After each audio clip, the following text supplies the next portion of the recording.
Et bonsoir tout le monde, bonsoir tout le monde. Ça y est, on se retrouve enfin après 2 mois de non-émission, on va dire, petit bug, petit glitch de ma part, voilà.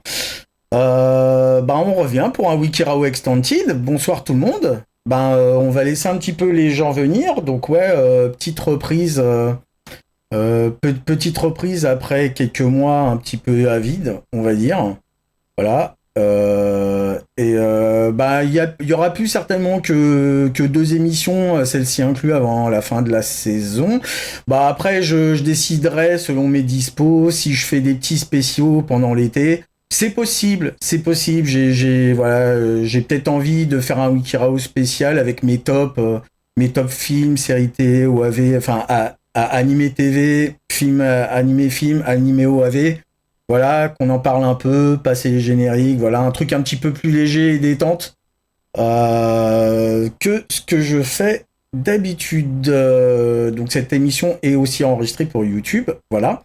On va un petit peu attendre les gens, mais je vais attendre, on va un petit peu palabrer avec mon invité du soir, mon chroniqueur du soir. Applaudissements pour Monsieur Yota, s'il vous plaît. Comment vas-tu, Yota? Comment ça va? Bonsoir, c'est juste. Voir un petit peu ce qu'il en est. Et du coup... Tu as coupé, a priori. Ah, attends. Non. C'est revenu. Ouais. Donc je disais, ouais, je voudrais bien, je vois qu'on a déjà trois petits viewers, ça va être cool, j'espère, enfin, si c'est peut-être avec toi, ça fait deux, si t'es connecté en même temps sur Kik, ça fait un. Mettez des messages, les gens, qu'on sache ce qui se passe. Voilà. Tu as le bot, tu as moi et tu as toi. Ouais, super. Hein. Pourtant, ce coup-là, j'ai annoncé l'émission, j'ai même annoncé sur comment elle s'appelle cette plateforme là, Blue Sky, tu vois, et même Instagram. Par contre, j'ai oublié de dire qu'on arrivait dans 2 heures, mais j'ai annoncé même sur Instagram, mec. Bah dis donc. Mais oui, après, on est lundi soir, c'est plus compliqué que les autres jours, je pense. Faudra peut-être voir s'il n'y a pas moyen de changer la programmation, peut-être. Moi, je ferais bien ça le dimanche, mais malheureusement, où je suis pas en week-end. Et peut-être le jeudi soir, ça risque d'être pareil. Le vendredi, quand il n'y a personne, par exemple. Le problème, soit le vendredi soir quand il n'y a personne, mais des fois, c'est moi qui n'ai pas dispo. Ou faudrait que je prenne... C'est ça le problème, c'est que je prendrais bien certaines cases dimanche. Mais à voir. C'est pas encore sûr. Donc voilà, c'est un petit peu dommage parce que je vois pas... envoyez-moi des messages, ceux qui se connectent. Qu'on sache que vous êtes là, les gars. Voilà. Tu dois avoir des micro-coupures parce que je vois que les notifications sur Kik réapparaissent en disant tiens, il y a un live qui commence. Ah bon? Ah ouais, c'est bizarre ça. Ouais, ça doit être qu'il accepte peut-être pas mon débit aussi. C'est vrai que j'ai mis un débit très très très lourd.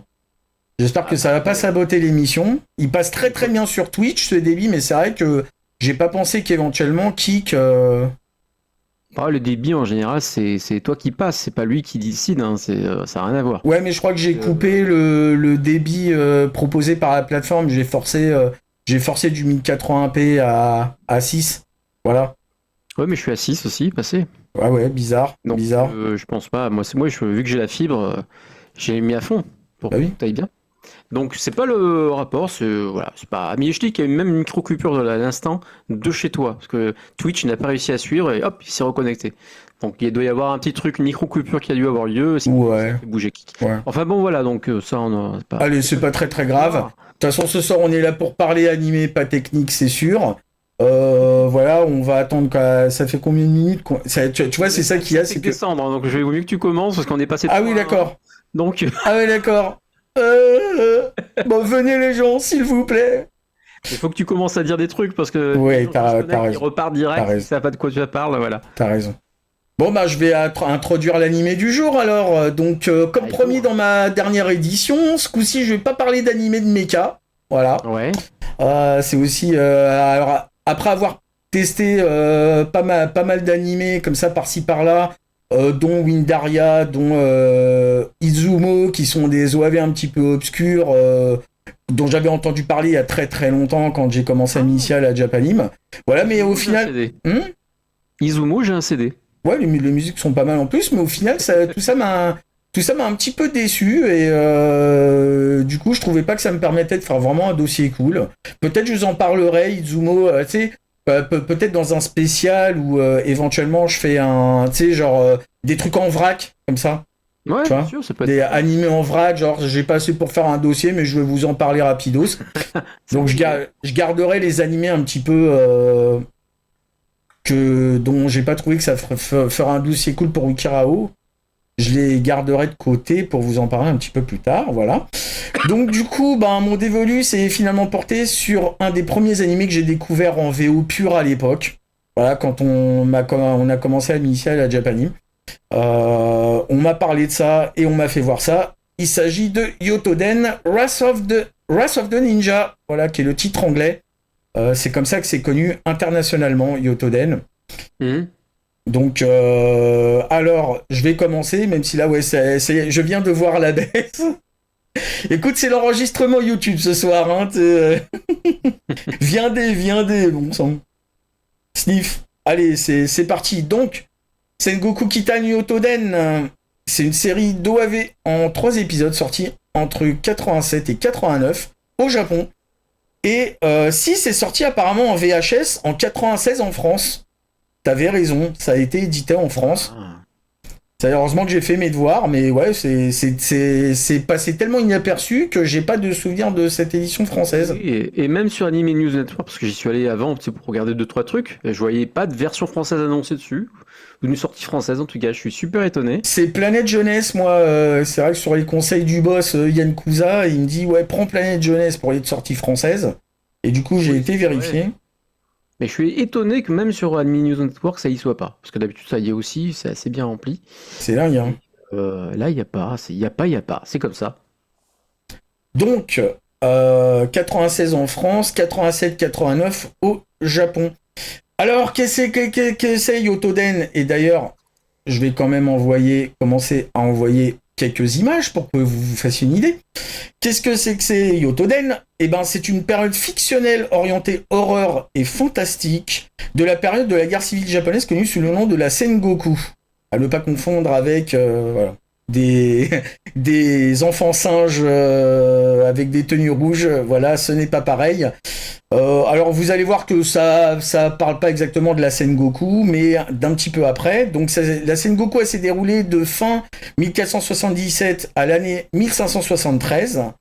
Et grosso modo, c'est les daimyo, donc les gouverneurs militaires de province, qui ont destitué les shoguns, donc les Seitai shoguns, qui sont les généraux d'armée et qui étaient les supérieurs directs de ces daimyo. Donc voilà à quoi consistait la Sengoku. Et ça va parler un petit peu après cette période Yotoden.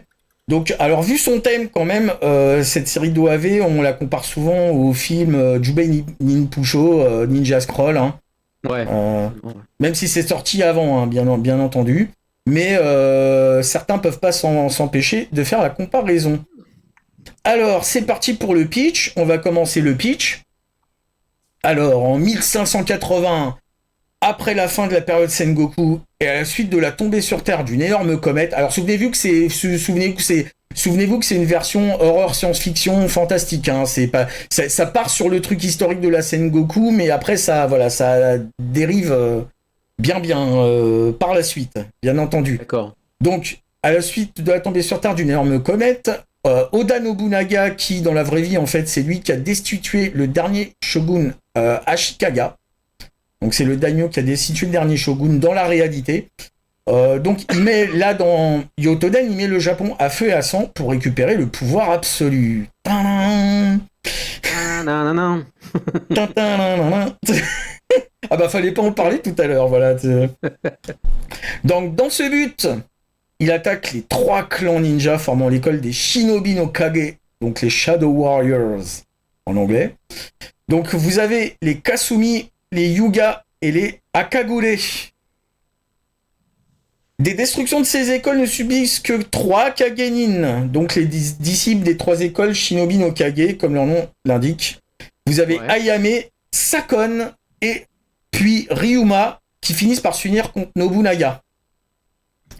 Chacun de ces personnages possède en effet une arme sacrée légendaire, transmise de génération en génération, dans leurs écoles respectives, et supposée mettre fin au mal. Seulement voilà, Nobunaga a pactisé avec des forces occultes, ce qui lui permet de prendre possession des 7 ninjas du clan Oboro, qu'il lance sur les 3 Kagenin. Voilà, il va lancer les Oboro, qui sont assez dangereux, sur ces 3 ninjas qui sont un peu plus frais, en théorie, que les ninjas de ce clan-là. Mais, voilà. Mais est-ce réellement Nobunaga qui a le contrôle ? Est-ce réellement son idée de pactiser avec les démons ? Est-ce que nos 3 héros vont devoir découvrir au fur et à mesure que l'étau se resserre sur eux. Et en fait, on va apprendre que derrière, c'est Hadès. C'est ça, tu sais, Saint Seiya, tu sais, Yotoden, 2 jeunes garçons ensemble. Pas comme les autres. C'est ça, Yotoden. Les armées des ninjas. Ah, bonsoir Joe Lafrite. Enfin, il est là. On t'attendait, limite. D'habitude, dans toutes les émissions, là, on te voyait pas apparaître. Mais si. Moi, j'avais espoir. Moi, j'avais espoir. J'avais la foi qu'on t'aurait, Joe Lafrite. Merci de venir aux émissions. Et franchement, quand t'es pas là, il y a un vide et on n'est pas bien. J'avais perdu la frite ce soir-là et voilà. De ouf. Et voilà. Donc, bonsoir Golku. Bienvenue dans Wikirao Extended. Il est sur Kik ou sur Twitch ? Il est sur Kik, bien sûr. Ah, voilà. Salut Kik, ça va ? Et Kik, tu sais, Kiku. Il s'appellera plus Golku, mais Kik. Ah ouais, d'accord. Il y a d'autres gars sur Kik, on espère qu'ils vont débarquer dans pas longtemps. Peut-être, c'est jamais, effectivement. Il est 21h15, on vous attend. Et oui, et donc Golku, tu regardes Wikirao Extended, l'encyclopédie des animés. C'est la première fois que tu viens dans mon émission. Ce soir, on parle des OAV de Yotoden. Voilà. Et bien, toi, Joe Lafrite, voilà, t'as aussi l'info, c'est Yotoden dont on est en train de parler. Je sais pas pourquoi je m'arrête brutalement, comme si je sais pas quoi. Et on se disait tout à l'heure que c'était peut-être, du coup, sorti en France. Oui. Je sais pas si c'est peut-être ou sûrement. Moi, ça me parle, mais je pense que c'était plutôt sous le nom de Wrath of the Ninja, à mon avis. Ah oui, très très très très possible. Après Planète Jeunesse, les versions américaines. Ouais, puis c'est peut-être le film plus que les OAV en fait, mais c'est vrai que c'est comme je disais. Hein, alors pour Golku qui a jamais vu l'émission, j'essaie de parler d'animé vintage et de vous sortir, vous craquer des petits trucs qui sont pas de vrai générique de début. Donc ouais. Pour ceux qui sont là sur l'émission maintenant, je vous envoie tout de suite le trailer. Alors c'est le trailer américain, mais bon, normalement c'est de la VO sous-titrée. Et il est pas de très bonne qualité, j'ai rien trouvé de très bonne qualité. Voilà. On est dans l'ambiance d'un Jubei Ninpucho. C'est ce que je disais avant que tu arrives, que Yotoden est pas mal comparé à Ninja Scroll. Exactement. C'est un petit peu... Alors, c'est sorti avant, hein, quelques années avant. Mais oui, et effectivement, quand des gens en parlent, ils peuvent pas s'empêcher d'essayer de comparer à Ninja Scroll. Oui, mais le problème, c'est que c'est sorti avant... Enfin, c'est sorti après Yotoden Ninja Scroll, comme une autre série de ninja que j'aimais bien, qui était un peu horrifique, dont j'ai perdu le nom, mais qui était sorti par Kazé, et c'est passé un peu à l'as, parce que c'est Ninja Scroll à côté, c'est incroyable niveau animation et compagnie. Oui, c'est pas Yoma par hasard ta série, voilà. C'est une série d'OAV que j'aimais bien, moi. Je les ai pas vus, mais là aussi, on est assez près de Yotoden. Je pense que c'est commencé au Japon, hein, quand un studio il sort un animé, il craque un banger, ils peuvent pas s'empêcher d'essayer de faire leur version, tu vois. Donc effectivement, Yoma est peut-être une petite version. Alors, on va enchaîner tout de suite sur... Allez, je vous passe le trailer, il est court, pas de bonne qualité, mais c'est pour que vous ayez une idée de comment ça s'anime. Dans quelques secondes.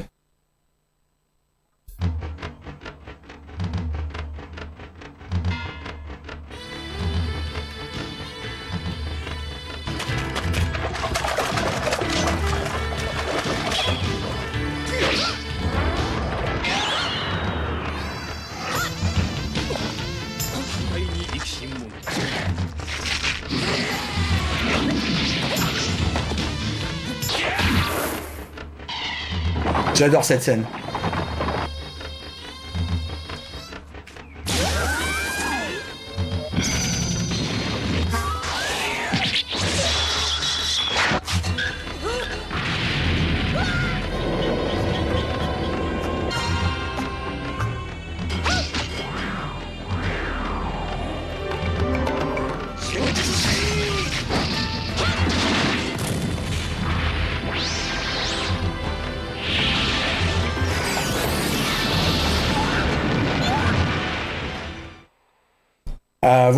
Voilà pour. Ah oui, non mais ça patate, hein, Yotoden, hein, c'est pas pour les rigolos, comme je dirais, comme je pourrais dire, voilà, c'est de l'OAV qui est un peu musclé, hein, ça c'est sûr. Et ouais, ça fait un moment que j'ai pas réécouté les CD, nous dit Joe Lafrite. Moi, je voudrais bien les avoir, les soundtracks, faudrait que j'aille échapper. J'en ai qu'un seul, moi, de mon côté de Yotoden. Ouais, alors là, voilà, ouais, 2 ou 3, je crois, il me semble. Heureusement, la bande-annonce a montré surtout la première OAV. Il y a quelques spoils, mais enfin, ça passe. Ouais. Et en tout cas, voilà, ça ressemble à ça, Yotoden. Alors, pour les gens de YouTube, j'espère que vous avez pu voir ça. Parce que ça arrive que je dois virer la séquence. J'espère que vous avez pu voir ce trailer. Donc, on va enchaîner tout de suite avec les persos principaux. Alors, nouveau petit slide. Voilà, c'est nouveau dans Wikirao Extended. Ça fait un moment que je voulais faire ça, puis j'avais un peu la flemme de le mettre en place. Et du coup, c'est bien parce que quand je vais parler d'un perso, vous allez pouvoir voir la tête qu'il a. Et c'est plutôt... c'est un peu plus sympa que juste de voir le slide continuer de défiler sans... et moi qui interromps en disant « Ah, il est là !» Voilà. C'est un petit peu nul, donc là voilà, j'ai fait autrement et j'en suis très content. On va commencer dans ces persos principaux par les Kagenin les Shadow Ninja donc. Alors ces Kagenin, ce sont les disciples des 3 écoles ninja Shinobi no Kage. Alors apparemment ces écoles elles sont à l'origine des centaines d'autres écoles ninja du Japon. Alors je sais pas si c'est dans la réalité ou juste dans l'animé parce que comme je le disais, le truc étant se passant après la période Sengoku, même si c'est traité de manière fantastique, horrifique, ça part quand même de la base historique de la Sengoku. Voilà. Donc là, en tout cas, dans Yotoden, les Shinobi no Kage, les 3 écoles Shinobi no Kage, sont à l'origine des écoles ninja, de toutes les autres écoles ninja du Japon quasiment. Et eux n'en formaient qu'une seule avant. Ça a son importance. Donc, chaque école possède une arme sacrée. Bah oui. Et je vais décrire ça en vous décrivant un petit peu les personnages. Alors, j'essaie de vous parler du pourquoi, du comment, sans faire trop de spoilers et sans trop vous gâcher non plus au cas où vous alliez visionner. Ce qui est le but de Wikirao Extended, c'est pas que de sortir ma science, c'est de donner envie d'aller voir les trucs. Donc si je vous spoil, c'est un peu dommage.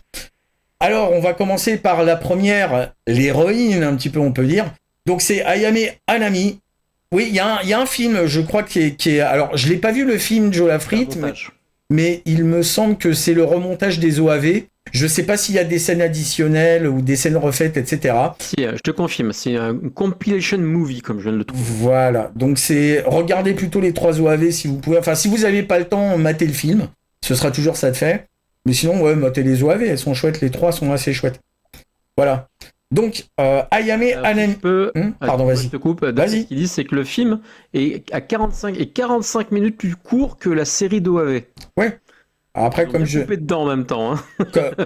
Comme je sais pas ce qu'ils ont pu couper, tu vois, si c'est comme pour le film de Gundam 00483, regardez les OAV, il manque toute la scène de début, qui est les 3 premières qui sont les meilleures scènes de cette OAV. Mais il y a une fin différente dans le film. Ah d'accord, donc il y a quand même, soit ils ont remonté quelque chose, soit ils ont refait des scènes. Moi, c'est plus clair pour moi dans le film. Ah d'accord. Alors.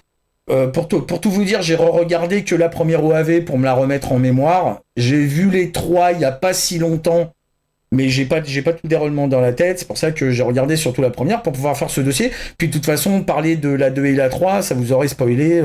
J'ai pas voulu non plus vous spoiler en vous en parlant. Donc, Le premier personnage, Ayame Hanami de l'école Kasumi. Alors, elle est aussi appelée Ayanosuke. Voilà. Alors, est-ce que c'est un changement de prénom? Les Japonais, ils ont l'habitude de changer leur prénom. Alors, je sais pourquoi, à la base, les démons, ils veulent faire du mal aux petits-enfants dans les traditions japonaises, dans les légendes japonaises. Et du coup, les petits-enfants changent de prénom à l'âge adulte pour pas se faire retrouver par les démons. Voilà. Il y a un truc comme ça, de superstition, de démons, qui fait qu'au bout d'un moment, les personnes changent leur prénom. Par exemple, Toshihiro Hirano, dont on parlera certainement dans le prochain Wikirao Extended, est devenu Toshiki Hirano. Je sais pas si vous avez vu, mais on en parlera. Parce que je vous dirai c'est quoi la prochaine émission, vous verrez, on en parlera. Donc, Ayanosuke, c'est la Kunoichi, donc la femme ninja héritière du Kodaichi. Alors, le Kodaichi, c'est un katana court, sacré. Alors, le Kodaichi sacré. Donc, c'est ça son arme sacrée. Elle lui est donnée par son frère au moment de l'attaque de leur village par Nobunaga. Et il lui demandera de fuir et de réunir les 3 ninjas des 3 écoles. Voilà. De réunir, en tout cas, les gens des 3 écoles. En fait, le problème de Ayame, c'est que le fait d'avoir survécu, mais pas son frère, en fait, ça va vachement la traumatiser, en réalité. En fait, elle va nous faire un syndrome du survivant. Et en fait, c'est ça qui va l'inciter à vraiment réclamer vengeance. Donc, c'est un peu la Neketsu de... c'est un petit peu la Neketsu de l'OAV. Voilà, elle veut du sang, quoi. Voilà. Le haut couteau de cuisine. Ah ouais, ça, le Kodaichi, ouais, c'est ça, c'est un haut couteau de cuisine, ouais. C'est quand tu as dit héritière, dans ma tête, j'ai entendu Ken. Ouais. Couteau de cuisine. Ah bah, elle, pour le coup, elle est héritière des plus grands maîtres japonais. Voilà. Oui.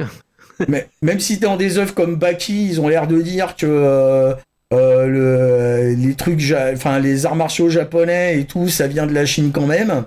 Mais bon, elle, c'est pas les plus grands maîtres chinois comme notre ami Kenshiro, mais les plus grands maîtres japonais, voilà.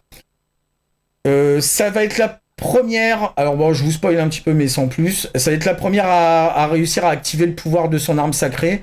Elle va être tellement en rage et en tristesse, alors à cause de son syndrome du survivant, elle supportera pas, et du coup, voilà, c'est la première qui va réussir à déclencher les pouvoirs de son arme sacrée. Elle fait pam pilu, pam poum pam. Pam poum pam. Exactement. C'est une sorte de magical girl, mais pas vraiment, voilà. Ninja magical. Alors ensuite, on passe au personnage suivant. Alors le personnage suivant, Sakon Hayate, de l'école Yuga, qui est la 2e école de ninja de Shinobi no Kage dont on parle ici. Encore alors lui... un chevelu. Quoi ? Encore un chevelu. Ah ouais, mais lui, c'est vraiment c'est le visual rock, hein, comme beaucoup. Comment il s'appelle dans Yu Hakusho, là ? Il a un peu la même tête. C'est ça, j'ai jamais vu Yu Hakusho, donc je peux pas te dire, mais... Le personnage qui avec un bout de bois, il peut faire une épée de lumière. Ouais, mais je vois de qui tu parles, mais voilà. Je connais pas du tout son nom. C'est pas grave. Mais là, c'est Sakon Hayate de l'école Yuga. Alors lui, il avait fait pas Pampuli, lui, il a le katana sacré, voilà, donc c'est un peu plus qu'un couteau de cuisine. Ou alors, si vous faites de la cuisine au katana, envoyez les vidéos. On veut voir, voilà. Alors, il croisera Ayame en maraudant dans la forêt avec sa bande de bandits. Ouais, parce que lui, après l'attaque de son village, apparemment, il s'est fait un crew, tu vois. C'est vraiment genre, voilà, il se trimballe avec ses sauces de la cité. Voilà, je ne sais pas, voilà, mais avec ses sauces, donc il maraude dans la forêt, il va croiser Ayame. Et bien sûr, ils vont essayer de la racketter, mais elle va dire t'es ouf mec, et ça va partir en baston, jusqu'à ce que Jinai, dont on va parler tout à l'heure, les surprenne pendant qu'ils s'affrontent. Ouh, ah bon, j'ai cru autre chose. Ah bon ? Bah, les surprennent. Mais on veut pas savoir, voilà. Est-ce qu'on veut vraiment le savoir dans le chat Montre-moi ton katana. Mon gros je vais te montrer. Veux-tu voir mes fourreaux, tu sais? C'est très marrant, tu sais que c'est une punchline d'un film. C'est la punchline d'un film de français qui se passe pendant Louis XVI, là, je sais plus quoi. Je me rappelle plus du film, ça. À l'époque, U16, rappelez-vous, c'est pas un meuble, hein. Non, ouais, le genre, tu sais, c'est à la cour du roi, je sais pas quoi. Il y avait Josiane Balasco, et je crois qu'il y avait Vincent Pérez dedans, un truc comme ça. Et genre, il y a un moment donné oui, comment ça accentuer un peu le côté la cour du roi. Ouais, c'est le film, j'ai plus le titre, mais je le vois. C'est plus en fait, il y en a un qui est un petit peu, on va dire, de la jaquette. Et pour faire comprendre à un gars dont on lui dit aussi qu'il a un peu de la jaquette, il va voir le gars, il lui fait « Voulez-vous voir ma collection de fourreaux ?» Et le mec il dit « Mais bien sûr !» Et du coup voilà, c'était un code un peu creepy, mais voilà. C'est un peu space, mais ça me rappelle... Quel est le rapport avec les ninjas? Eh ben il y a des fourreaux, les katanas vont dans des fourreaux. C'était ça. C'est exactement ça. Mais c'est bien sûr, tout est relié. Tout est relié. C'est pour ça que la France aime bien le Japon. Et pour autre chose. Et donc, on va passer au personnage suivant, si tu veux bien. Oui. Monsieur Ryoma Kogure de l'école Akagure. Alors, je sais pas pourquoi. C'est bizarre, pourquoi leur nom de famille, il s'appelle pas comme les écoles, ça aurait été plus facile pour le dossier, tu vois. C'est Ryoma Akagure Kogure. Bah oui, c'est ça. Aka. C'est ça. Aka qui s'est gouré. Voilà. Aka se gourer.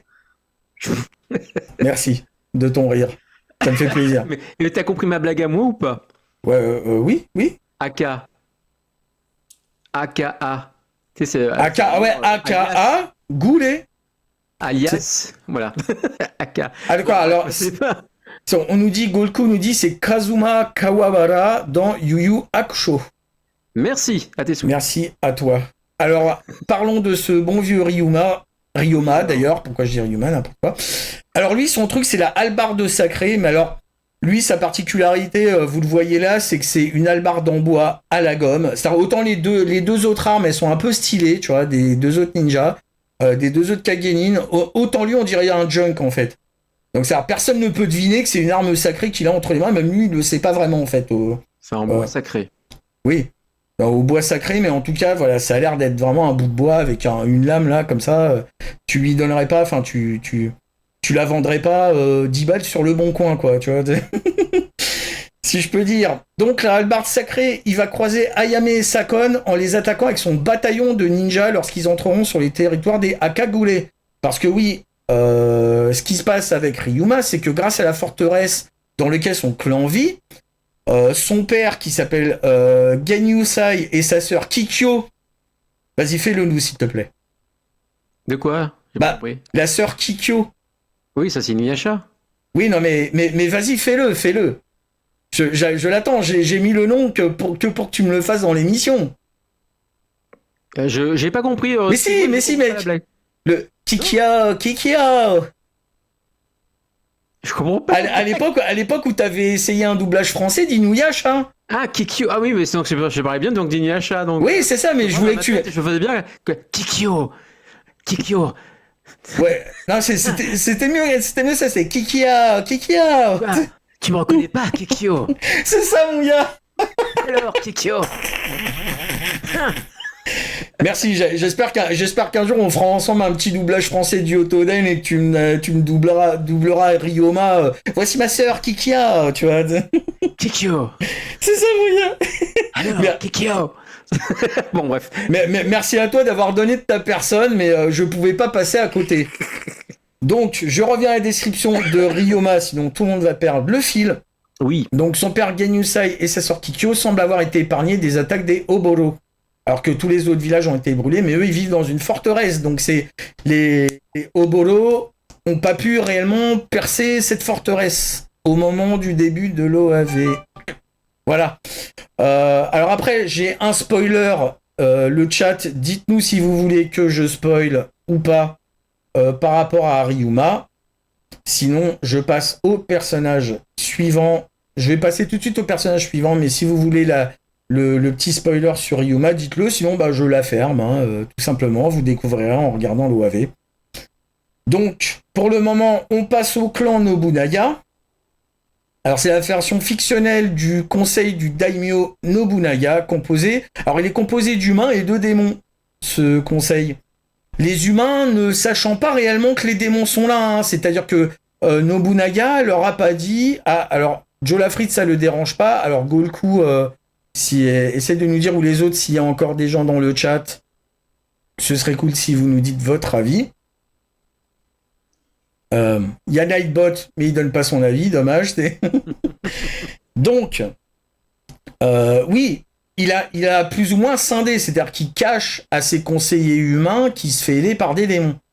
Mais les conseillers humains, ils se posent des questions, tu vois, ils sont pas non plus complètement idiots.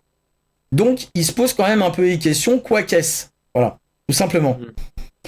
Alors, dans l'animé, il veut prendre... Alors, donc, on va parler du personnage suivant, bien sûr, Oda Nobunaga. Voilà. Alors déjà, il a un nom qui claque, on est d'accord, hein. Nobunaga. Ah, super Golku. Si tu veux que je dise le spoiler, comme pour Joe Lafrite, je le dirai, sinon je le dis pas. Comme vous êtes que deux, c'est voilà, il me faut une unanimité, les gens. Voilà. En tout cas, Oda Nobunaga, c'est quelqu'un de très célèbre au Japon, hein, on peut le dire. Bah oui, c'est ça. C'est le daimyo qui, dans la réalité, a mis fin à la Sengoku en triomphant du dernier shogun, quand même. Pas du tout. C'est l'auteur de One Piece. Ah oui, Oda, oui. Alors, Oda est l'auteur de One Piece, Nobunaga, c'est le mec qui tranche les têtes, en fait, tu vois. Donc, tu fais gaffe de pas mélanger les deux. On pourrait avoir des mélanges qui vont pas bien ensemble, tu vois. Surtout qu'il faudrait qu'il termine One Piece, je pense, parce que... Non, Golku ne veut pas du spoiler. Désolé, Joe Lafrite. Et puis, même sur YouTube, en vrai, si je dis des spoilers, même sur YouTube, ça risque de me hurler dessus quand je vais mettre la vidéo. Ce qu'il veut pas vous raconter, c'est que le père et la sœur vont se marier ensemble. C'est quoi japonais, vous comprenez pas. Ah oui, ouais, on comprend pas, c'est japonais, ouais. Non, c'est pas vrai. It's a wrong. It's not true. Insane. Donc, Nobunaga, il a triomphé du dernier shogun. Dans l'animé, il veut prendre le contrôle total du Japon. En s'appuyant sur les démons et les ninjas d'Oboro, en fait, qu'il possède grâce aux démons. Voilà. Tout simplement. Alors, autre personnage, mais du coup que je vais pas lire les spoilers, on va passer vite fait parce que je pense qu'il a plus d'importance dans les autres OAV que dans le premier. Le premier, il est juste introduit, en fait, comme personnage, mais il fait rien de spécial. Donc, c'est Ranmaru Mori. Et Ranmaru Mori, en fait, c'est le conseiller de Nobunaga. Mais il cache quand même un lourd secret, ce conseiller, que même Nobunaga ne connaît pas vraiment, en fait. Voilà. Mais il est très, très, très important pour l'histoire de Yotoden, même si dans la première OAV, il se fait très, très, très discret. Voilà pour Ranmaru. Donc, on va passer aux Oboro. Personnage suivant. Alors les Oboro, ils sont accompagnés d'humanoïdes bien chelou, mais alors bien, tu vois. Ça c'est le côté horreur de l'OAV, hein. C'est vraiment ils sont vraiment space, hein. Les humanoïdes, ils ont des têtes genre quoi.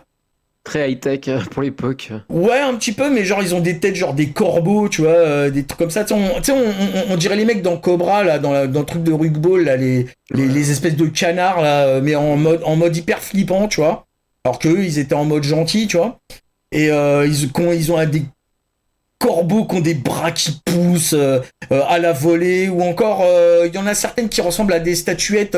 Je sais pas si vous avez déjà vu ces statuettes thaïlandaises ou indonésiennes. Je sais pas exactement, mais enfin moi ça me fait beaucoup penser parce que une tante qui avait été en Indonésie, elle avait ramené des statuettes de là-bas, plus ou moins grandes, et ça m'a fait un petit peu penser à ça. Ou quand tu regardes les temples là-bas ou quoi. Alors, Thaïlande ou Indonésie, ça ressemble pas mal aux trucs un peu flippants que tu peux voir là-bas. Et là, tu ramènes des pyramides aussi, donc pour ramener des statuettes. Hein. Des pyramides. Quand tu vas en Égypte, tu ramènes des souvenirs, une petite pyramide. Oui. Ouais, mais tu ramèneras ou cendrier ou des... Ouais, mais tu sais, tu ramènes des gars connus, tu vois, tu ramènes Osiris-Soura, tu vois, on connaît, tu vois. Voilà, effectivement. Là, ou pas, voilà. Donc sinon, ça peut ressembler aussi à du slime. Enfin bref, c'est un petit... C'est un bestiaire, on n'a pas envie de tomber dessus. Et ni nous, ni les persos de l'animé. Mais les Oboro eux-mêmes sont donc des ninjas. assez puissant, possédé par Nobunaga grâce au démon. Et vous avez le premier qui affiche à l'écran, qui est Jinai Saegusa. Ouais, les dieux démons en Indonésie, ouais, très, très certainement. C'est moi, genre du screenshot, mais tu le reverras quand je vais passer le slide. Je te montrerai l'espèce de démon vert auquel je pense. Ça m'a fait penser à ça. Donc, Jinai Saegusa.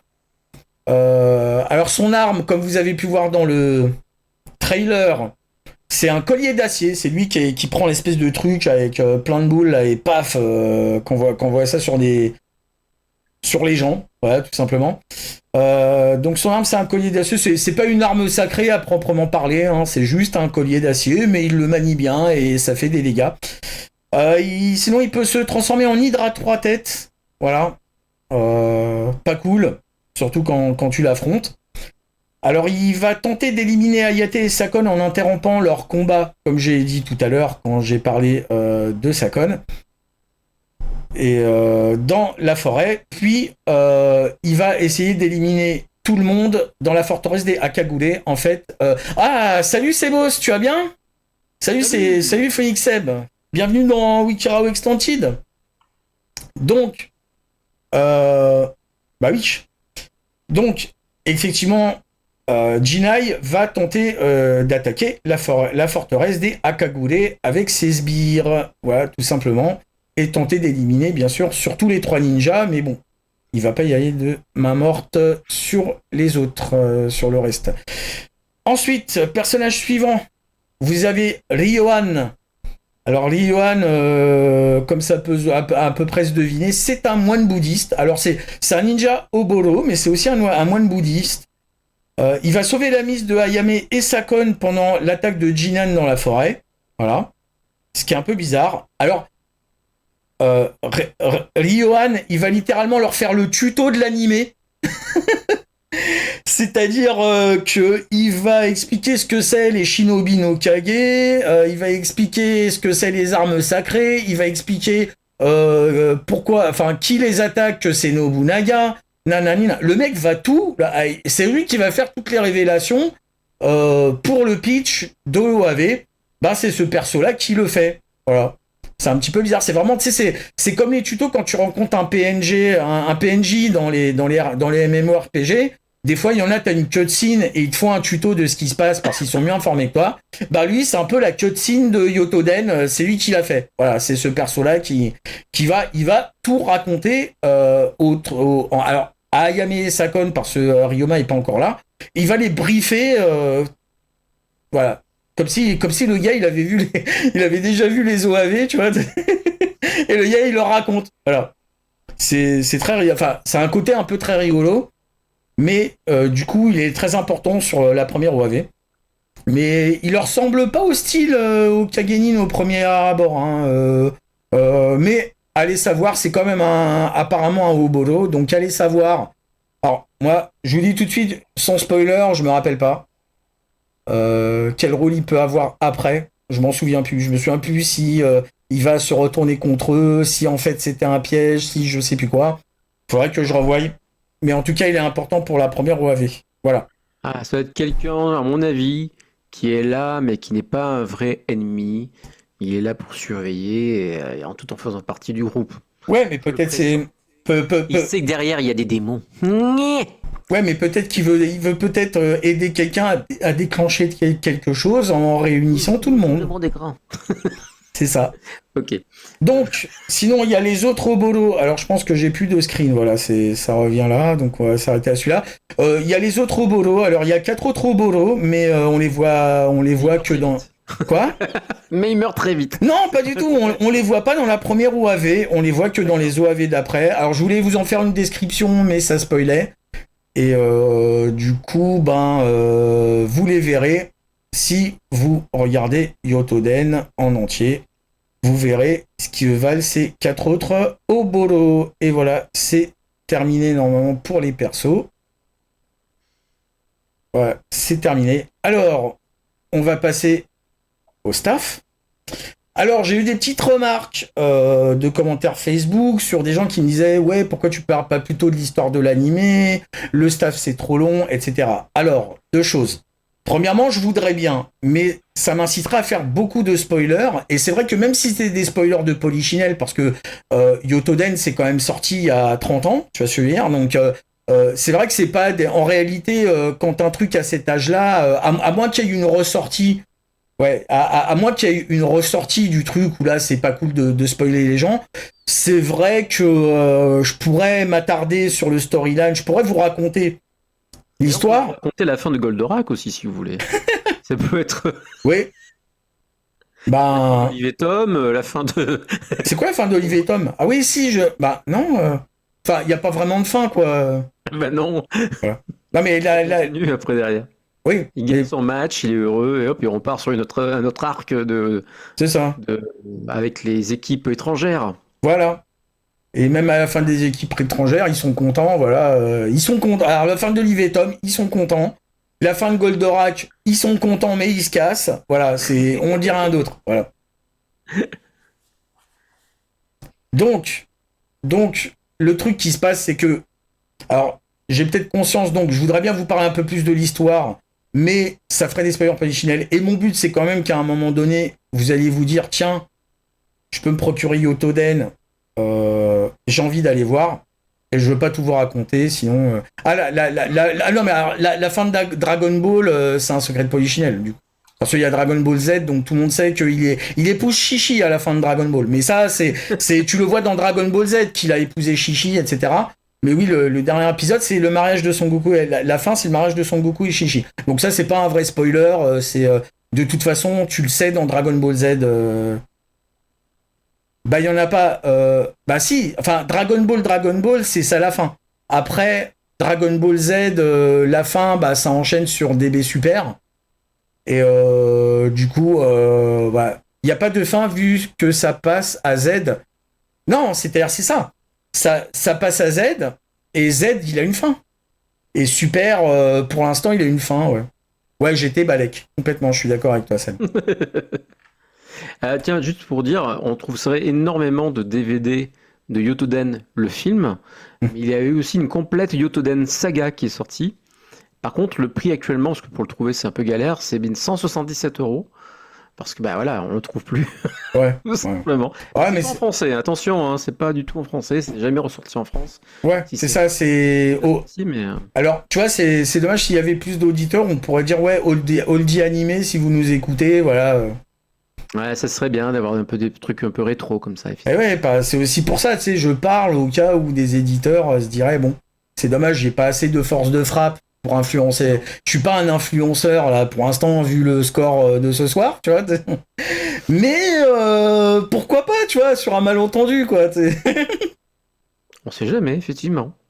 Ah, ok, bah non, super, c'est après Z, pour le moment, ça y a Dragon Ball, pas de fin. Bah, il y a Super Héros, et oui, t'as raison, ça continue, après, les mangas continuent.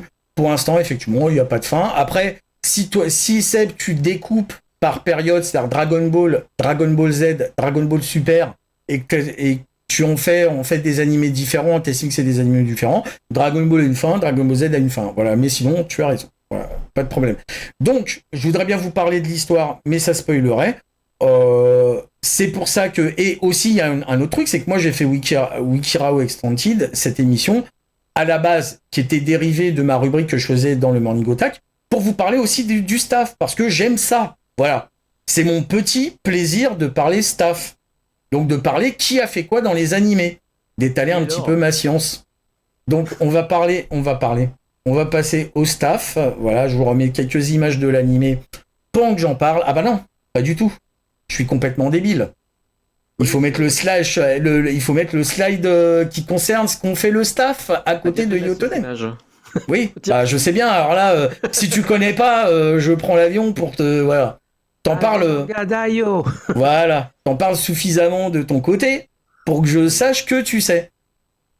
Désolé, j'ai des décos, ça lag. C'est pas grave, t'inquiète pas. De toute façon, je publierai aussi la vidéo sur YouTube si tu veux revoir le replay. Le replay sera disponible, tout ça, si tu veux revoir des parties que t'as loupées. Donc, qui a fait des choses dans Yotoden ? Alors, le réalisateur s'appelle Osamu Yamasaki.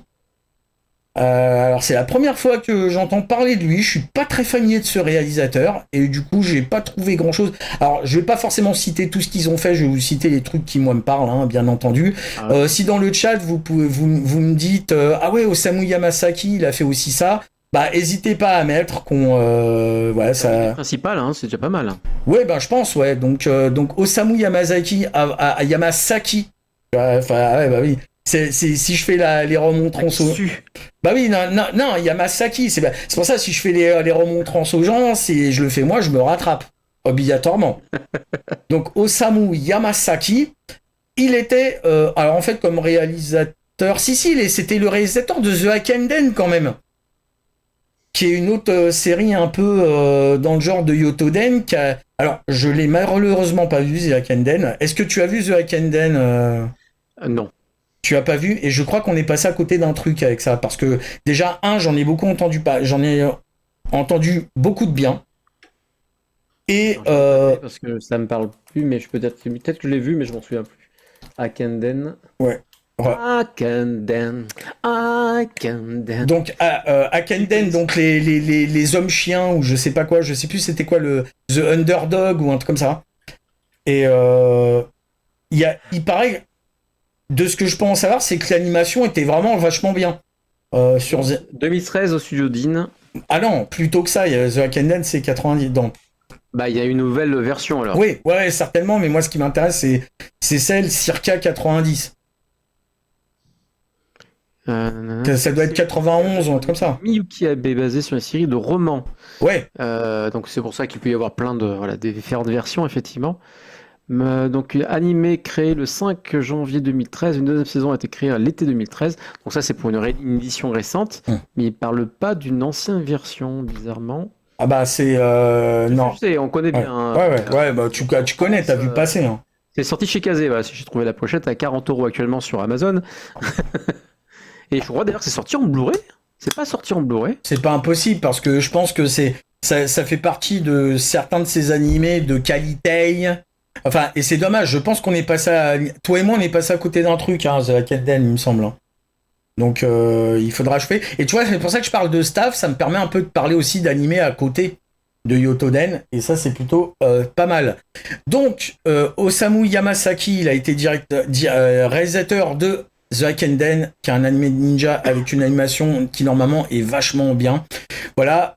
Sinon, il a fait pas mal d'animations clés, alors notamment dans Dankuga, dans Dirty Pair, MD Geist, Zeta Gundam, Fluorescent Shiro et Lazerion. Voilà.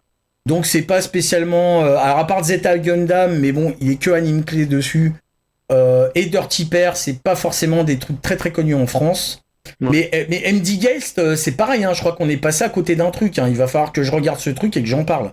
Parce que des extraits que j'ai vus, c'est vachement tanké, MD Geist. Hein. C'est vraiment super bien. Hein. Donc, voilà en tout cas pour Osamu Yamasaki. On passe au character designer et directeur de l'animation. Et là, design, très bon character design, Dragonard. Donc, il a fait aussi Gundam Seed Stargazer, Gundam Beat Fighter, donc c'est son projet avec Masami Obari aussi, avec qui il a beaucoup collaboré, et je vais en parler certainement dans la prochaine émission. Donc Gundam Beat Fighter, et il a fait aussi le character design de Tokyo Revenger. Je veux dire, Kenichi Oniki, il a quand même un style assez reconnaissable, hein, mine de rien. Même si, en fait, c'est vraiment, j'en parlerai tout à l'heure, c'est vraiment le style typique des OAV de AIC de l'époque, etc. Mais il a pas mal alors c'est pas AIC qui a produit ça, mais il a quand même pas mal collaboré avec AIC. Donc il a mis des frames et dirigé des animes un petit peu partout, on va dire. D'ailleurs, en tant que directeur de l'animation, donc il est directeur de l'animation de... Alors, je rappelle, parce qu'il y en a beaucoup qui ont oublié ou pas regardé le dossier que j'avais fait dans le Morning Otak à l'époque. Le rôle d'un directeur de l'animation, c'est que les animateurs font les dessins, les animateurs clés font les dessins principaux, les intervallistes font les dessins intermédiaires entre les dessins principaux, et le directeur de l'animation en fait reprend les dessins principaux pour vérifier qu'ils sont au design, pour vérifier qu'il n'y a pas d'erreur, qu'il n'y a pas de conneries, etc. et redessiner, le cas échéant, les frames, les animations qui sont problématiques. Donc sur les trucs, alors c'est un peu moins vrai maintenant, mais sur les trucs de l'époque, sur les trucs vintage, le style que vous voyez à l'écran la plupart du temps est le style du directeur de l'animation. C'est pour ça, par exemple, dans Saint Seiya, et j'en parlais un petit peu après d'ailleurs, que vous avez les épisodes où le directeur de l'animation, c'est directement Shingo Araki, qui sont hyper bien faits, et d'autres où c'est par exemple Shizuo Kawai, où c'est de la merde. Voilà. Mais je vais en parler. Et pourquoi ? Parce que c'est le style du directeur de l'animation. Et à l'époque, ils avaient des styles plus ou moins reconnaissables.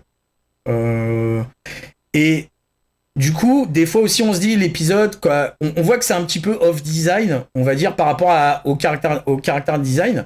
Mais c'est normal, parce que des fois, les directeurs de l'animation, ils ont leur propre style. Quand ils ont un bon style, ça fait un épisode bien. Quand ils ont un style de merde, vite la suite, quoi. Et aujourd'hui, c'est un peu moins vrai. De toute façon, à l'époque, il y avait 1 ou 2 directeurs de l'animation sur un épisode télé. Aujourd'hui, il y en a 10. Voilà. Donc, c'est plus vraiment pareil pour les animés modernes. Mais à l'époque, ça se passait comme ça. C'est le style du directeur de l'animation que vous voyez à l'écran. D'ailleurs, pour City Hunter, c'est flagrant aussi. Parce que le directeur de l'animation, c'est pas Sachiko Kamimura, sauf sur le film Plot of $1 million. Et ça se voit vachement. Ouais, là, il était sur la première série, la première saison. Non, c'est Sachiko Kamimura. Elle a dirigé, elle a fait juste les génériques. Non, Kenichi Onuki. Non, Kenichi Onuki sur la première saison de quoi ? De City Hunter. Non, c'est pas lui qui est sur City Hunter, mais je vais en parler. J'ai mélangé ce que tu as dit. Non, t'inquiète pas. Voilà. Alors, donc, Kenichi Onuki a été directeur de l'animation de Bismarck, donc Sab Rider, en France et aux États-Unis. Voilà. De Dirty Pair. Bah, je savais pas ça. Marrant. MD Geist aussi. Ben, tiens, on retrouve, tu sais, les gars aiment bien travailler ensemble, souvent. Ça forme des petites équipes. Exactement. Il a été directeur de l'animation sur Blue Gender, sur Bubblegum Crisis. Alors, c'est aussi Bubblegum Crisis. Un jour, j'en parlerai. Voilà. Tellement c'est un banger absolu. Il a été, bien sûr, directeur de l'animation sur Dangayo. Et ça tombe bien. Je vous expliquerai ça vers la fin. Il a été le directeur de l'animation de X, la série télé, de Full Metal Alchemist Brotherhood, du très sympathique Carol and Tuesday. Voilà, ouais, comme quoi. Des Shinichiro. Ouais, Kobayashi, je crois. Shinichiro Kobayashi. Bah, c'est Shinichiro Kobayashi, non, sûrement. Ok. Peut-être. Je me souviens plus si c'est lui ou pas, parce que. Voilà. Mais en tout cas, c'est une chouette série, Carol and Tuesday, si vous l'avez pas vu, c'est moderne et tout. C'est le réalisateur de Cowboy Bebop. Oui, donc c'est Shinichiro Kobayashi, je crois. Plus. Non, Shinichiro Watanabe, purée. Oui, Watanabe. Ah là là, je confonds toujours.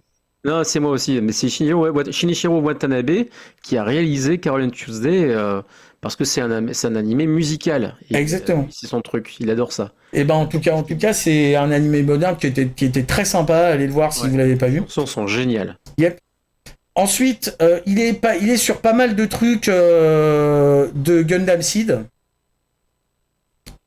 Donc plusieurs trucs de Gundam Seed comme directeur de l'animation. Il est sur pas mal de trucs de Gundam 00. Voilà. Il est, alors, MHA, My Hero Academia, voilà. Tu sais, des fois, je mets des abréviations. J'en étais sûr, je me suis dit, bon, vas-y, je vais mettre MHA pour éviter de prendre trop de lignes, mais j'espère que je vais pas l'oublier, celui-là. Et bah si, je l'ai oublié sur le moment. Donc, My Hero Academia, il est directeur de l'animation, Kenichi Onuki, et One Piece Red. One Piece Red, exactement. Purée, bah voilà, et voilà. Mais merde, tu vois, mais j'en étais sûr que j'allais me planter. Tu me parlais d'une centrale nucléaire au début, mais. Ah oui, une centrale OPR, ben bravo, tu vois. Donc, One Piece Red, directeur de l'animation. Alors, je vous épargne les animations clés notables qu'il a fait parce que, voilà, j'ai déjà pas mal digressé. Tiens, vous voyez The Hakenden, là, ça ressemble à ça, The Hakenden. Hakenden. J'ai trop en tête. Voilà. Donc, en tout cas, voilà, monsieur Kenichi Onuki, retenez bien ce nom, c'est un des grands caractère designers de l'animation japonaise. Ensuite, je vais passer au suivant. Alors, Sur Yotoden, c'est un truc d'horreur, donc il y a des monstres. Donc il y a un monster designer. Et ouais, c'est pas commun ça. Il y en a pas sur tous les animés, des monster designers, mais Yotoden a un monster designer. Donc il s'appelle Junichi Watanabe. Alors il a fait les monstres également de Dangayo. Enfin, on va parler Dangayo. De ouf. Voilà. Sur X01 aussi. Donc là, voilà, c'est chez Toshihiro Hirano, il aime bien l'utiliser comme monster designer apparemment. Il a fait aussi un anime qui s'appelle Madara, mais alors malheureusement, j'ai pas trop vu. Tu vois, ça me parle, mais j'ai pas vu. Ouais, c'est pareil. J'ai dû voir, même, je dirais, mais il y a longtemps. Voilà. Madara, c'est pas récent, hein. Attends, Madara. Tac. Ouais, ça fait un petit moment. Voilà, vous voyez Dangayo là. On va en reparler de Dangayo. On va en reparler, croyez-moi. Je sais pas si je tape Madara, il me renvoie sur Naruto, mais bon. Oui, forcément, bah oui, avec le perso, tu vois, ça doit parler du même perso dans un autre animé, quoi. C'est tellement vieux qu'il n'arrive pas à me trouver. Oh purée. Le monstre, c'est Casimir, presque Seb, t'inquiète. Bon, plus film d'horreur. Un monster designer aussi sur Sailor Moon, alors, parce que pour chaque méchant, chaque monstre créé pour chaque épisode, fallait y aller, fallait en faire, hein. Ouais, mais je sais pas, faudra aller vérifier, mais lui, en tout cas, il fait des monstres assez tankés. Donc sinon, il a fait des animations clés, le gars, sur des trucs qui n'ont rien à voir, comme Gundam, enfin Zeta Gundam et Gundam Double Zeta. Alors, ça aussi, un jour, je ferai un spécial Gundam, je pense. En tout cas, je ferai une émission pour un petit peu vous démêler la saga Gundam, parce que ça mérite d'être démêlé pour comprendre un petit peu ce qui se passe. Sinon, c'est le Delbord, quoi. Tout simplement. Donc, voilà pour Junichi Watanabe, il n'a pas fait grand-chose d'autre qui m'a parlé, voilà. Donc ensuite, je vais parler du directeur artistique, parce que je sais pas si vous avez vu dans les scripts, je pense que les décors de Yotoden participent activement à en faire vraiment une série visuellement bien punchy. Voilà, bien stable, c'est beau, les décors sont beaux. Vous allez les revoir hein, quand je remonterai le slide. Quand je vais parler des anecdotes, je vous remontrerai le slide, vous verrez. C'est pour ça que j'ai screenshoté pas mal de décors aussi, parce que je me suis dit ça valait le coup. Et ça donne vraiment un cachet à Yotoden que parfois certaines OAV ou quoi n'ont pas forcément. Donc il s'appelle Geki Katsumata. Voilà. Et donc c'est le directeur artistique donc de l'OAV 1 de Yotoden seulement. Après ils ont changé. Donc voilà. Sinon il est directeur artistique des films de Yamato. C'est le directeur artistique et je rebondis sur le bazar de Yota qu'on a fait tous les deux la semaine dernière, puisque c'est directeur artistique de Sennenjo, le film, du film donc de Queen Millennium. Voilà. Il a aussi fait les décors de Goshogun, j'ai des ramicards de Yotoden. Wow, on voudra les screenshots un peu plus tard, Joe Lafrite, si tu peux, on est intéressé. Voilà, ça nous intéresse aussi. J'ai un tout paquet avec plein de cartes, je vais voir si je l'ai pas mon plus. Ouais, bah vas-y, pendant que je décris, mais j'aurais bien voulu que tu rebondisses sur les animés dont je parle au cas où. Voilà, donc Goshogun, ça aussi j'ai l'impression qu'on rate un truc avec Goshogun, surtout que il y a un film très connu qui s'appelle le film de Goshogun, Time étranger, en français dans le texte. Stranger ? Non, c'est Time Stranger, c'est un autre film. Tokino Tabibito, c'est un autre film de chez Madhouse. Et t'as le film de Goshogun qui était nommé Time étranger. Et je voudrais bien voir un jour ce que ça donne. Ah, il y a un problème sur le réseau Kik Golku. J'espère que ça va se rétablir. Parce que heureusement, je suis toujours dessus. Si tu peux aller monitorer pour que j'évite de planter. C'est toujours, non, c'est toujours en marche. D'accord, rafraîchis Golku. Tu as dit d'essayer de rafraîchir si vraiment ça bloque. Ouais, rafraîchi Goku. Ah, ouais, mais il va pas nous attendre. Non, c'est vrai qu'il y a eu une petite coupure. Non, il y a eu une petite coupure, j'ai pas vu. Sur l'aperçu du stream, effectivement, ça a eu une petite coupure. D'accord, super. Bon, si c'est revenu, c'est cool. Donc, Goshogun, ensuite, il a fait la directeur. Alors, je rappelle, le directeur artistique, c'est le chef décorateur hein, dans la Japanime, hein, en général. Hein. Ils peuvent faire autre chose, mais globalement, c'est le chef décorateur, le directeur artistique dans la Japanime. Hein. Donc, il a aussi fait les décors de Burst. Alors, t'as déjà vu Burst, Yota ? Non, mais je sais très bien de quoi on parle. Alors, c'est un film qui est réalisé, dessiné et maquetté par... Oh purée, j'aurais dû noter le nom du... Récemment, voilà, et donc même si je crois que c'est pas tout à fait... Enfin, je pense que c'est légal, j'en sais rien. Vous avez le manga qui est sorti chez Black Box. Ouais, puis il y a l'animé qui se trouve légalement sur YouTube aussi, il me semble. Je crois qu'il est légalement sur YouTube. Donc Burst, c'est Shinichiro Kobayashi, je crois, le gars qui a fait les mechas de Gundam Double Zeta, qui est derrière ce film. Alors pour vous décrire Burst, vous prenez Moebius, Linkal, tout ça, et vous le mettez en animation comme si c'était lui qui avait dessiné les scènes. Et c'est-à-dire, Kobayashi a fait mieux du Moebius en mode japanime que Moebius quand il fait de l'animation. C'est vrai. Non, mais c'est pour vous dire que c'est très impressionnant. Donc, si vous avez jamais vu Burst, et puis aussi, qui c'est Burst, je crois que le... Ah non, putain, je suis con, je confonds avec Dragon Elven. Ok, j'ai rien dit. Burst, c'est le projet d'animé d'un très grand animateur qui s'appelle Yoshinori Kanada. Alors Yoshinori Kanada, c'est la légende vivante de l'animation. C'est le premier à animer hyper bien avec de l'animation limitée, c'est-à-dire avant les Koji Morimoto, les Masami Obari, etc. Donc c'est lui le premier qui a vraiment commencé à mettre des patates, tu vois, aux autres animateurs. Et voilà, donc Burst, c'est son film à lui, et c'est donc Geki Katsumata qui a fait des décors. Il a fait aussi donc Flores Sanshiro. D'ailleurs, RIP Mutsumi Inumata, hein, pendant qu'on y est, qu'on parle de Flores Sanshiro quand même. Voilà. D'ailleurs, je rappelle, parce que je suis sur la fiche et je ne le savais pas. Donc je vous dis, je ne le savais pas. Ils disent qu'à la musique de Birth, du coup, l'animé, le film, c'est Joe Hisaishi. Ouais, il a fait comme ça des musiques un peu... tu sais qu'on retrouve aussi sur G9-3, là, Sasuraiger, c'était lui aussi. Il a fait des trucs un peu décalés, Joe Hisaishi. Enfin, décalés parce on l'imagine tout le temps Ghibli, et au final, il a fait d'autres trucs. Ouais, c'est ça. Comme tu as pu dire hier dans ton émission. Donc, il a aussi fait les décors de Bismarck. Voilà, et donc ça a fait pas mal de monde, hein, le réalisateur, le character designer, ils sont sur Bismarck, et le directeur artistique. Il a fait les décors du film God Bless Dan Kuga. Alors là aussi, il paraît qu'on a raté un truc. Hein. Il paraît que c'est mirifique, hein, God Bless Dan Kuga. Contrairement à la série télé, qui était un peu... Je trouve que c'était un peu cheapos. Mais là, le film, il paraît que c'est tanké. C'est du tank. J'en ai beaucoup... entendu parler, j'en ai entendu beaucoup de bien. Je sais pas si tu l'as vu, toi, de ton côté. Non, voilà. Je l'ai pas vu. Alors, il a fait les décors aussi du coup de Nanako SOS, donc Super Nana. Voilà, il a fait les décors de Toby Kage, donc Toby Cage. Voilà. Et il a fait les décors du film Odin Star Mutiny. Je sais pas si t'as déjà vu ce film. Si. De Makoto Kobayashi, du coup maintenant j'ai retrouvé son nom. Makoto Kobayashi, ça s'appelle Dragon Elven, mais ça n'a rien à voir. Des fois je confonds les deux parce que je les ai vus en fait plus ou moins l'un après l'autre, et du coup j'ai du mal à découper qui est l'autre. Il n'a pas réalisé, par contre. C'est lui qui fait tout ce qui est méca design. Ouais.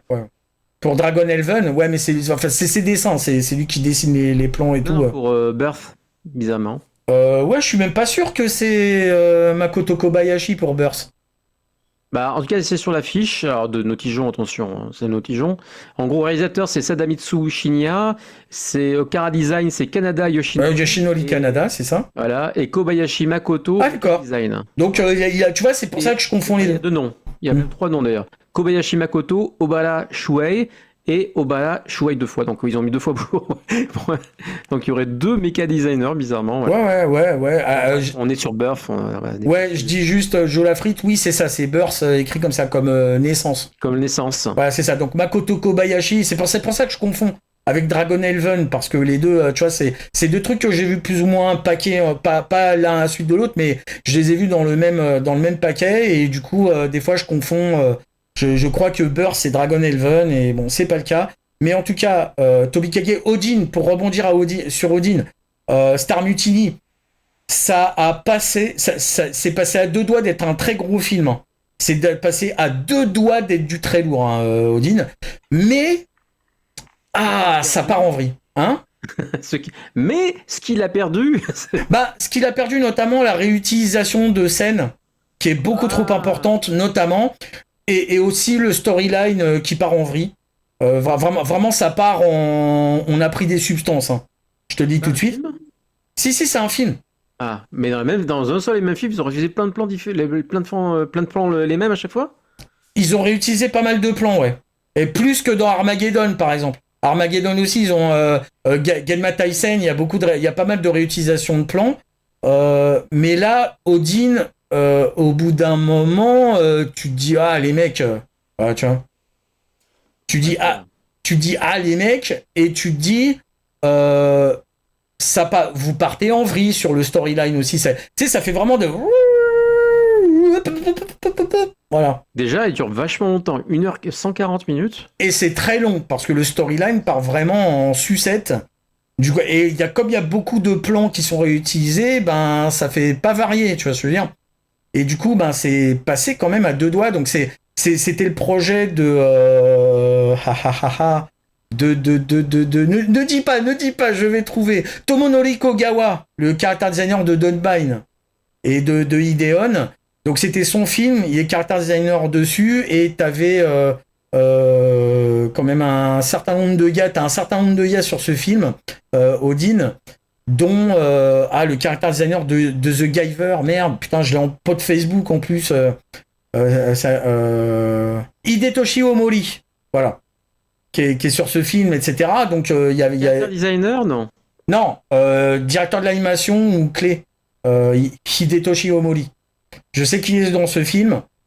Et non, le character designer, c'est Tomonori Kogawa de Odin, Star Mutiny. C'est pas ce que j'ai sous les yeux. Vas-y, t'as qui, toi?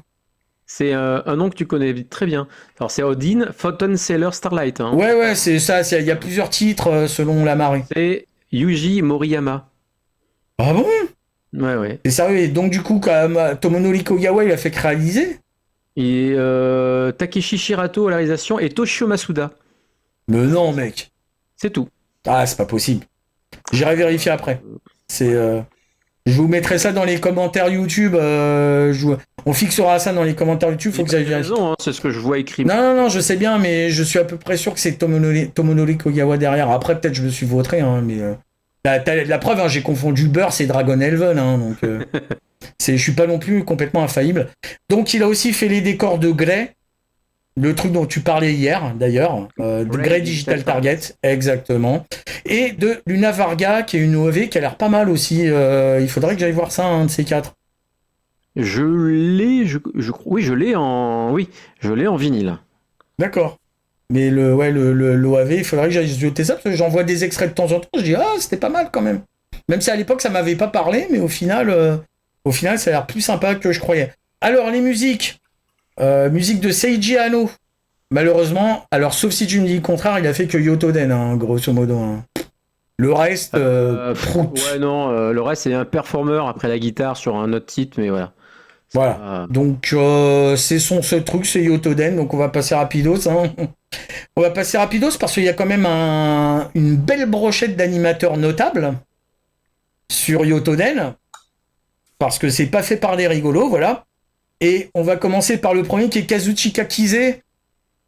Alors, Kazuchika Kise, j'en ai pas mal parlé dans Wikirao Extended parce qu'il revient souvent, le monsieur. Forcément, comme je vous parle de choses de qualité avec des visuels de qualité, souvent, il est là-dedans, le gars.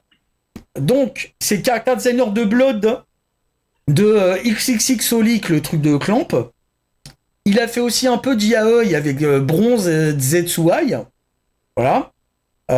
Et sinon, Kazuchika Kise, il fait des layouts. C'est-à-dire que, alors le layout, ça consiste à dessiner la première frame d'un plan d'animation pour que les autres animateurs puissent se caler dessus quand ils font l'anime. Voilà. Et autant vous dire que les trucs dont il a fait les layouts, c'est juste Pat Labor 1, Pat Labor 2 et Ghost in the Shell, le premier film. Voilà. Donc le gars, c'est pas un rigolo. Et il a fait d'autres trucs, mais vraiment, c'est pas un rigolo. Je me suis arrêté là. Il me semble qu'il a fait des animes dans Shurato aussi, des trucs comme ça, Kazuchika Kise. Voire, il a dirigé l'animation de Shurato, des trucs comme ça. Mais en tout cas, voilà, il est pas mal connu pour avoir fait surtout ça. Et moi, franchement, les layouts sur les films de Pat Labor et Ghost in the Shell, bravo mec, parce que je pense que c'est vraiment pour moi, c'est vraiment son style qu'on voit, tu vois, même au-dessus du directeur de l'animation, qui était Toshihiko Nishikubo. Mais lui, Nishikubo, il est plutôt réalisateur. C'est le réalisateur de Shurato, Nishikubo. Du coup, comprendre son style en animation, c'est compliqué. Alors que Kazuchika Kise, ça se voit tout de suite. C'est des persos solides, tu vois. C'est dans le rock. Ouais, et même Hiroyuki Okura au character design, c'est compliqué de connaître son style à Okura. C'est un très bon animateur, mais pour connaître son style, voilà. Alors que Kise, il se reconnaît du premier coup d'œil, je trouve. Alors, Golku nous dit les 2 premiers yaoi sortis en France pour les versions manga. Bah oui. Non, mais c'était très connu par les otakettes, Bronze et Zetsuai.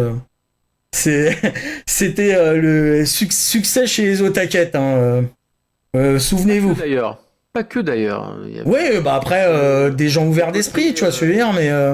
Oui, le côté noir, c'est oui. pas le mot, mais voilà, ça rappelle, comment s'appelle la série actuelle, enfin la vieille série des années 2000 qui a bien marché avec les deux filles chanteuses.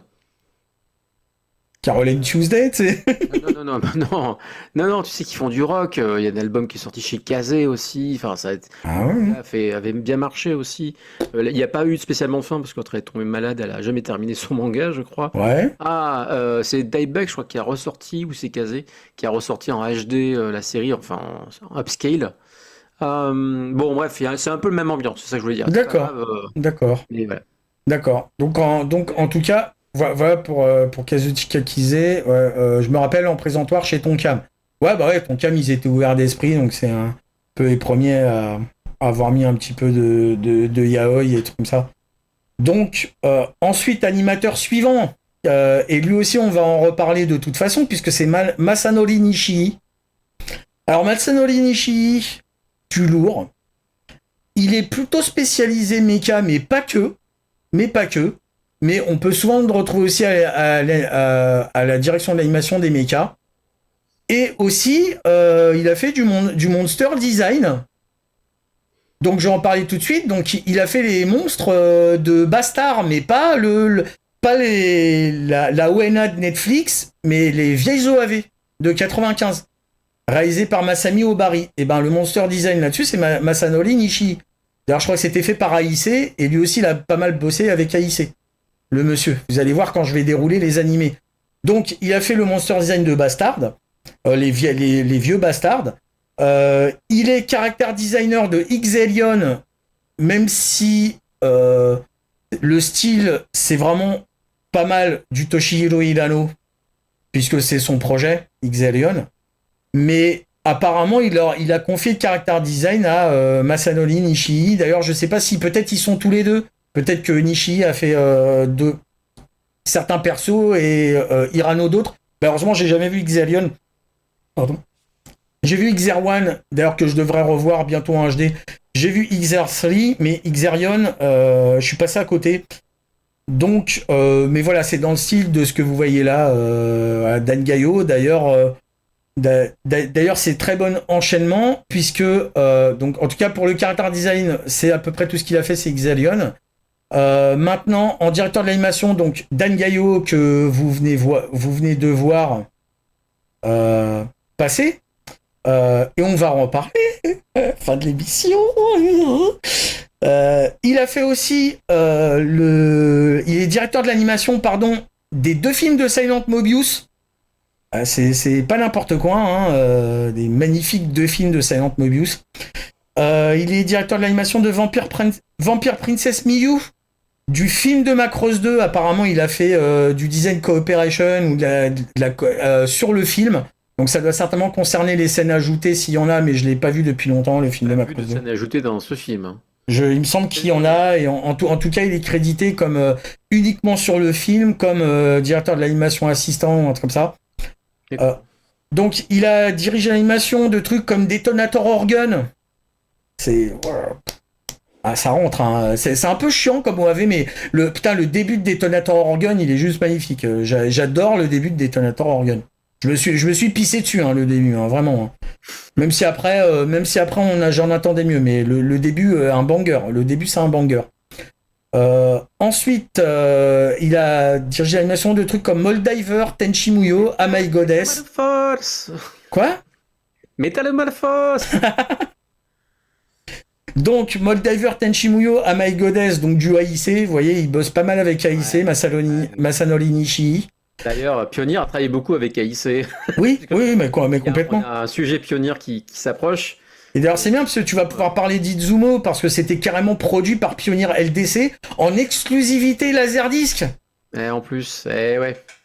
C'était la pub à l'époque que j'avais vu dans Anime V, c'est ça qui m'a donné envie de découvrir il y a quelques semaines ce que ça donnait réellement parce que ça me faisait baver depuis un certain temps. Et c'est vrai que c'était un des trucs où j'ai vu c'était pas une OAV, c'était une OAL ou un truc comme ça. Enfin, genre Pioneer avait vraiment ouais, c'est que Laserdisc les mecs, voilà, tu vois.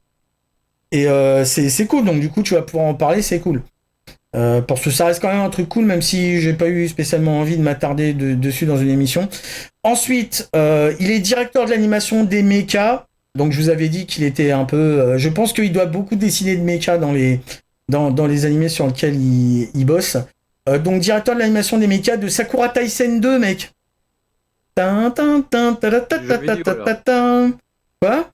Du jeu vidéo, alors, les séquences du jeu. Ouais, peut-être. Alors, j'en suis pas sûr, et malheureusement, t'es plus spécialisé sur Sakura Taisen que moi. Sakura Taisen 2, machin, tout ça, c'est les jeux vidéo, en fait. Après, sinon, ça a d'autres titres, c'est pas 2, 3, 4 pour les OAV. Ouais, c'est un petit peu bizarre, parce que, tu sais, d'habitude, Anime News Network, où je vais checker... Il y a des trucs dont je me rappelle de tête, hein, Masanori Nishii, je me rappelle qu'il a bossé sur Dangayo, hein, ça c'est ancré dans ma tête. Il y a d'autres trucs, moi ma source c'est plutôt Anime News Network. Et normalement quand des gens font jeux vidéo, c'est pas mélangé avec les staffs d'animé, ils mettent juste autre et genre crédité dans tel jeu vidéo, traité dans tel jeu vidéo. Normalement c'est pas mélangé. C'est vraiment le jeu vidéo, hein, c'est le 2 qui est sorti sur Dreamcast. Mais comme il y a beaucoup de séquences animées à l'intérieur, oui, c'est sûr. Tu vois. C'est sûr. À cause du jeu, c'est que dedans il y a des séquences d'animation carrément. Peut-être, mais c'est vrai que normalement ils prennent. À l'intérieur, il y en a plein. Normalement, Anime News Network ils précisent justement, là ils ont pas précisé, donc my bad. Mais tant mieux parce que je savais que Sakura Taisen ça te parlait, donc enfin tu vois, je savais que t'étais dessus, donc c'est très bien que tu me corriges. Donc voilà, et donc il a fait la direction d'animation de mecha de Ginaiden, donc les héros de la galaxie, mais pas les anciens dont j'ai parlé dans le précédent Wikirao Extended, mais les nouveaux entre guillemets qui est The New Thèse, donc la nouvelle thèse qui sont je crois qui est le remake des OAV dont j'ai parlé. Voilà, dont j'ai parlé dans Wikirao Extended, le numéro 3, allez voir sur YouTube, vous aurez mes réseaux après. Vous verrez, c'est cool. Et enfin, il a dirigé les mechas de Gundam 00. Voilà, Masanori Nishii, c'est pas un dépitant. Il est fort, il est très fort, je l'adore. Voilà. Ensuite, animateur notable sur Yotoden, Sachiko Kamimura. Et là, le boss va être content. C'est boss, connecte-toi et trépigne, tu vois, sur Sachiko Kamimura. Bon, je vais quand même vous faire l'insulte de détailler un peu les animés. Alors, caractère designeuse même de City Hunter, hein, ça je pense que tout le monde avait la ref. Caractère designeuse de Arslan Saga, la saga Arslan.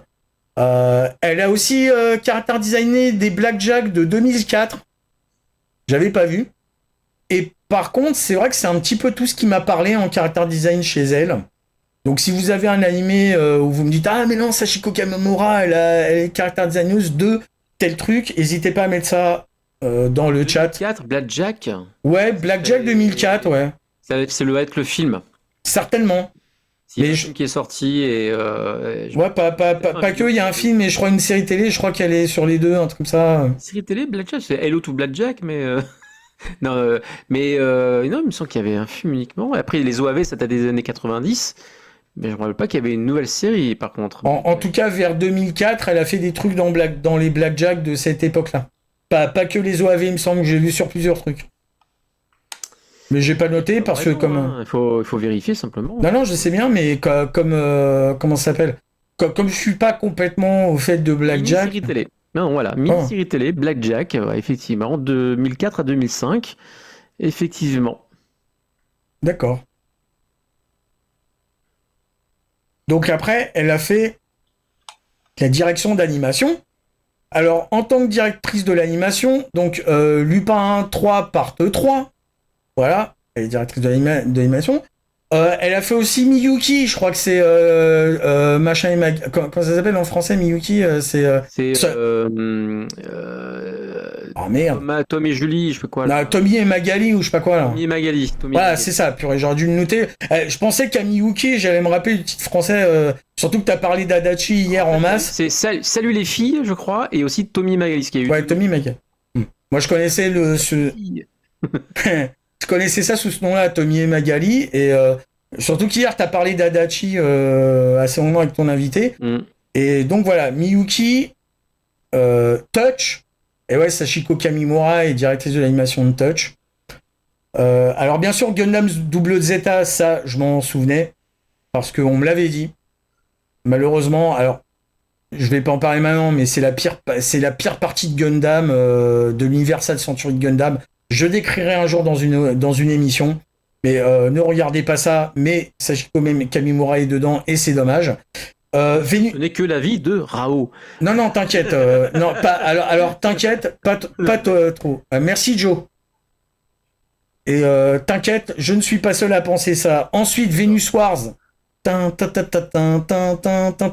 Voilà. Là, c'est tanké, là, qu'elle soit directrice de l'animation de Venus Wars. Là, on a un truc, là. Regardez Venus Wars. C'est trop bien. Ensuite, elle a fait des animations clés dans des trucs. Eh ben, je savais pas. Cobra, mec. Il faut travailler, hein, faut bien gagner sa vie. Hein. Bah non mais c'est dingue, Cobra quoi, il y a des animes de Sachiko Kamimura, des animes clés de Sachiko Kamimura, donc Cobra. Dans Katsai, bon là c'est un peu moins étonnant. Du coup peut-être que c'est pour ça qu'ils l'ont passé sur City Hunter, parce que peut-être qu'ils ont bien aimé ces animes dans Katsai. Donc ça allait bien avec le site de Tsukasa Ojo. Encore plus étonnant, Hello Spank, Claire et Chipoun, bon gars. Mais Sachiko Kamimura a des animes dans Claire et Chipoun. C'est quand même le scoop de l'année, je trouve. On l'attendait pas sur cet animé, c'est moi qui vous le dis. Ensuite, bien sûr, elle a dirigé l'animation de Venus Wars, mais elle a fait des clés sur Arion, qui est aussi un film de Yoshikazu Yasuhiko, qui est dans un style très un petit peu similaire, même s'il y en a un qui parle mythologie grecque et l'autre qui est futuriste, qui est un truc de SF. Mais voilà, ça, au niveau du style, on reconnaît. Et Dirty Pair Project Eden. Sachiko Kamimura a fait des clés dans ce film de Dirty Pair, qui a un générique magnifique, hein, dessiné par animé par Koji Morimoto. Par contre, le film m'a vachement déçu. Je m'attendais à beaucoup mieux. Vu le générique de début, et je peux te dire que ce générique de début, il a impressionné des gens qui sont pas trop dans la Japanime, qui l'ont vu, qu'on dit ah ouais super. J'en ai vu qu'on postait sur Facebook des ah ouais, voilà. Nitric, si tu nous écoutes, voilà, c'est à toi que je pense. Et autant te dire, mais l'anime lui-même, pof. Vas-y, tu veux qu'on chante ensemble? Safari Eyes. La la la la la la la. Da da da da. Ta ta ta ta da da. Kiss of a stranger. Alors, dans le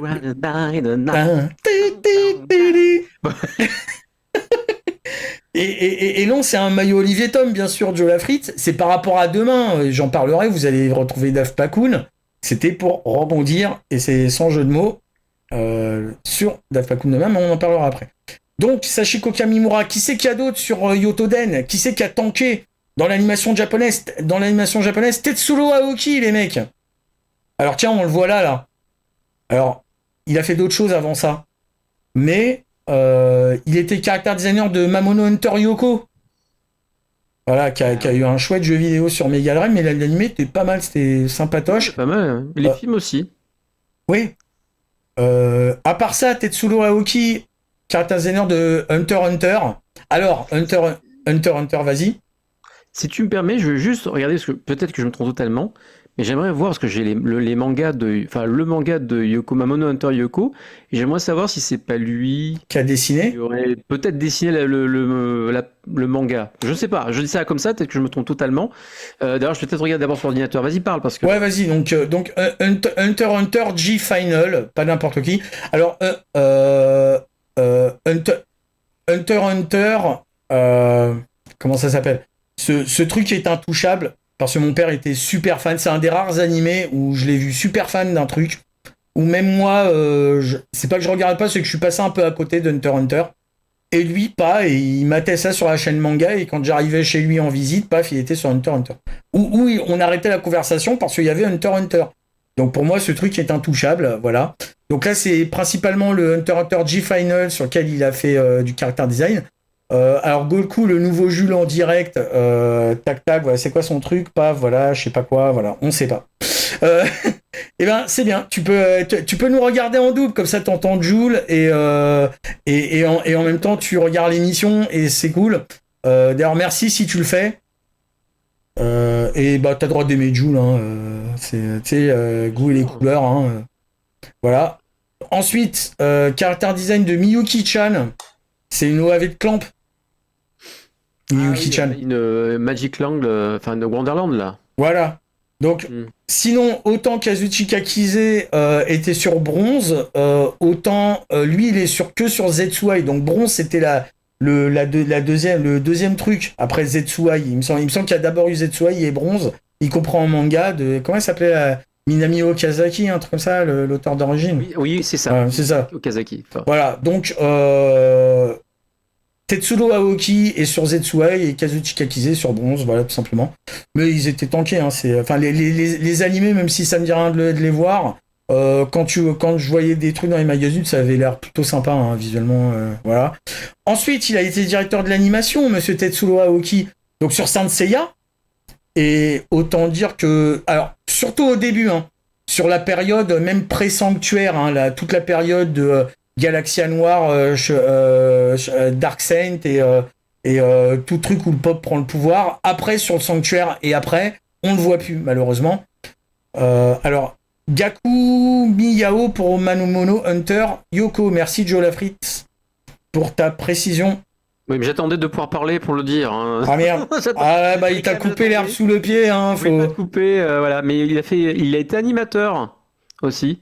Et ensuite, il est passé au manga. Mais il était aussi d'abord animateur. D'accord, bah tu vas pouvoir en parler. Donc, directeur d'animation donc, de Saint Seiya, Tetsudo Aoki. Donc, sur des épisodes bien, franchement, je pense que après Shigo Araki, je pense que il doit y avoir Eisaku Inoue et après, il doit être 3. Pour moi, dans mon cœur, il est à peu près 3e. Tetsudo Aoki, j'aime beaucoup ce qu'il a fait sur Saint Seiya. Il avait un style, tu vois. Donc c'est sympa. Ensuite, Gineiden, donc les héros de la galaxie, si vous avez vu Wikirao Extended 3, j'en parle. Il est il est directeur de l'animation aussi de RG Veda. Donc ça se dit Rig Veda d'ailleurs, ou un truc comme ça. Qui est un OAV de Clamp. Oui, enfin 2 OAV même. Ouais. Et il y a un des personnages a été un de mes premiers pixel art sur Amiga. Pour l'anecdote. Bah oui, parce que j'ouvre Anime V, je vois un perso qui s'appelle Ryuo, qui a une pose de ouf et un design de ouf. J'ai tenté de le faire sur Amiga et c'était une de mes premières tentatives de Deluxe Paint, de faire un truc sous Deluxe Paint sur Amiga, voilà. Donc Rig Veda, voilà. Le premier film de Silent Mobius, Tetsuro Aoki est directeur d'animation sur ça. Et enfin sur un Cashern Scenes, qui est le remake de la série de Tatsunoko Cashern, l'espèce de gars qui a un chien qui se transforme en vaisseau, voilà. Et voilà pour Tetsuro Aoki. On trouve aussi comme animateur Yorihisa Uchida. Ah, putain, je me suis mordu la langue en le disant. Yorihisa Uchida. Uchida d'ailleurs, parce que c'est CH, c'est Uchida.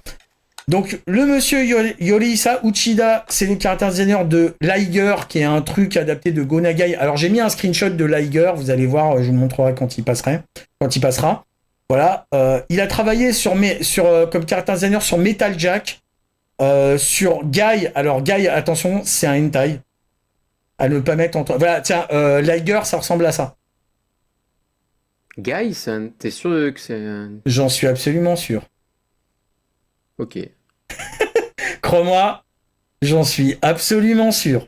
Et surtout le 1. Alors, le 2, un peu moins. Le 2, il est plus un peu érotique. Mais le premier, mon gars... Alors, je parle des versions non censurées, bien sûr. Enfin, moi, je les ai en laserdisc. Et oui, j'ai envie de te dire, en espérant ne pas être trop scabreux, que le laserdisc, il colle, frère. Donc, il y a le laserdisc, il a des romures. Hein, donc, oui, je te confirme. Ce qui est marrant, c'est Guy Digital Target. Oui, c'est ça. Ça rappelle notre titre. Voilà. Et en tout cas, oui, je confirme. Ça colle au mur, t'inquiète. Et donc, lui aussi, Yorisa Uchida, il est pas mal dans l'animation de mecha. Donc, il a dirigé l'animation de mecha de Zeta Gundam, de Gundam Double Zeta. C'est lui qui a dessiné le générique, qui est bien. La série, c'est de la merde, mais le générique est bien. En tout cas, sur le deuxième générique, il est bien aussi. Il est chouette. Les deux génériques de Gundam Double Zeta. Alors, j'aime pas trop la première chanson, mais les images sont bien, l'animation est bien. Et j'aime beaucoup le deuxième générique de Gundam Double Zeta, même si la série c'est de la merde. Voilà. Il a aussi dirigé l'animation des mechas de Gundam F91. Alors, le film est un peu chiant, par contre la fin je l'adore, elle me fait pleurer. Voilà. Je regarde que pour les 5 dernières minutes, hein, moi F91. Hein, mais bon, c'est chouette, hein, ça reste un chouette film quand même. Ça reste un chouette film, mais c'est dommage. Et aussi les OAV de Starship Troopers. Hey, hey. Eh oui, parce que avant le film de Paul Verhoeven, les Japonais dans les années 80, fin 80, ils ont fait des OAV adaptés du roman de Robert Heinlein, c'est comme ça qu'il s'appelle. C'est Robert. Comment? Tu parles du réalisateur du film? Non, le réalisateur c'est du film américain, c'est Paul Verhoeven. Oui. Et le roman, c'est Robert Heinlein. Tu sais plus, corrigez-moi dans le truc, parce que je sais plus si c'est Robert ou quelque chose d'autre. À ce point-là, pour savoir d'où ça vient. En tout cas, Heinlein, c'est à peu près sûr. Les Japonais avaient fait des OAV à partir de son roman, qui n'ont rien à voir d'ailleurs, qui sont plus focus sur justement sur les. Ils ont des tenues mécaniques, hein, voilà, un petit peu comme dans Appleseed. Et ils ont pas sorti par la suite en faisant croire que c'était comme un univers qui était créé par la suite. J'ai l'impression, je me rappelle un truc, ou alors ils ont créé un animé par la suite, peut-être sur Starship Troopers aussi, les Américains. Peut-être, mais en tout cas, les OAV japonaises précèdent de plusieurs années. Ça c'est complètement sûr. Et ouais, sont pas mal. Moi, je m'attendais quand même à mieux. Maintenant, oui, c'est plus focus donc sur les. Tu sais, ils ont des sortes d'armures à la Appleseed, on va dire. C'est plus focus sur ça, ce que le film a complètement laissé de côté. Et eux, ils ont plus ou moins laissé de côté les monstres, tu vois, les gros trucs. C'est plus focus sur les armures de combat que sur les monstres. Voilà. Ouais, ça c'est très années 80 au niveau très rétro, ça se voit au niveau des armures de combat, effectivement. Ouais. Je pense que ça. Animé mecha classique, on va dire. Ouais, mais je pense que ça ressemble pas mal à Maddox 001. 1988, hein. 1988, effectivement, ouais. Donc ça ressemble pas mal à Maddox 001 comme truc. Plus qu'au film de Verhoeven. Voilà. Mais c'est assez gore. Hein. Ouais. Les images là que je vois. Ah oui. Oh, bah, pas plus que le film, moi je trouve. Moi, en tout cas, ça m'avait un peu déçu. Ça m'avait un petit peu déçu sur les bords.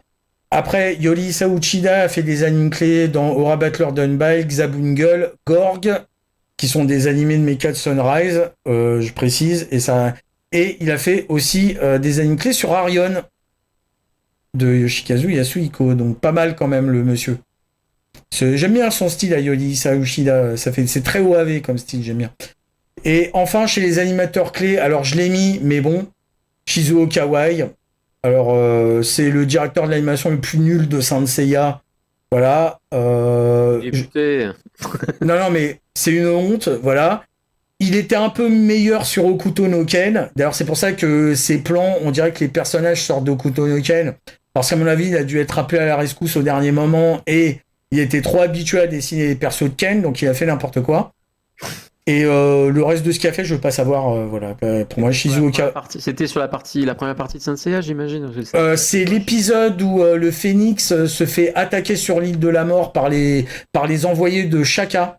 D'accord, oui, on est un peu plus loin du coup. Voilà, et aussi le combat de Andromède de Sean contre Aphrodite, mais pas le deuxième où il non, c'est le premier c'est avant qu'il réveille son cosmos.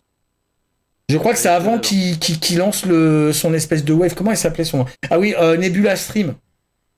C'est avant qu'il fasse... C'est Shingo Araki et Michimeno qui sont sur le Nebula Stream. Et je crois que soit l'épisode qui précède quand le poisson, le Hagra, tu vois, ou alors l'épisode d'après, c'est Shizuo Kawai. Je me rappelle plus des deux, mais il est dégueulasse, cet épisode. Il est vraiment dégueulasse. C'est...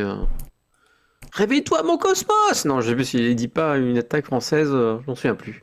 Oh non, ouais, enfin, oui, peut-être, tu sais, on connaît Saint Seiya, quoi. C'est les bails de Saint Seiya, ça, mec. Voilà. Et sinon, l'animation producteur de... L'animation production de Yotoden, puisque c'est de Yotoden dont on parle, même si on a pas mal digressé, et c'est fait pour. L'animation production de Yotoden, c'est JC Staff, mec. Voilà pourquoi t'avais Azumanga Daioh en image. Donc, ils ont fait JC Staff. Alors, Yotoden, c'est leur premier animé, je crois. En tant qu'animation production.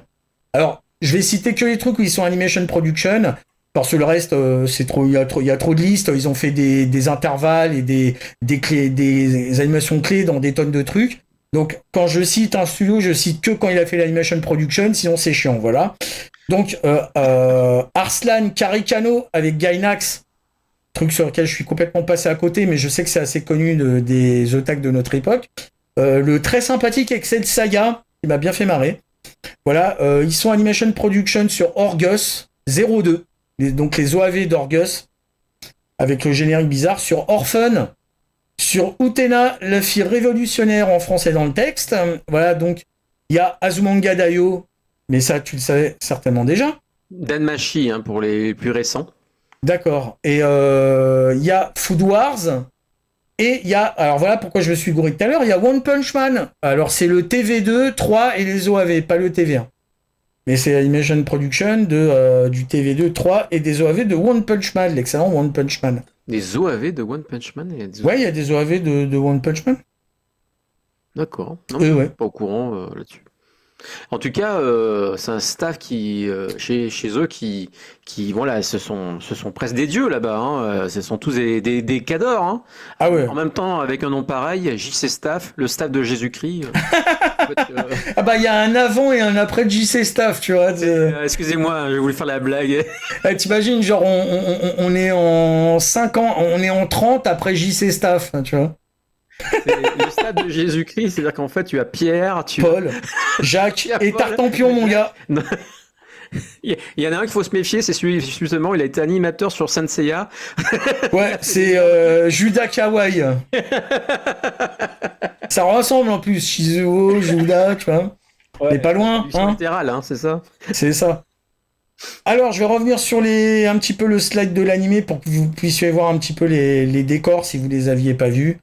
Voilà, mais je vais vous faire des petites anecdotes autour de Yotoden. Alors, autour de Yotoden, qu'est-ce qui se passe?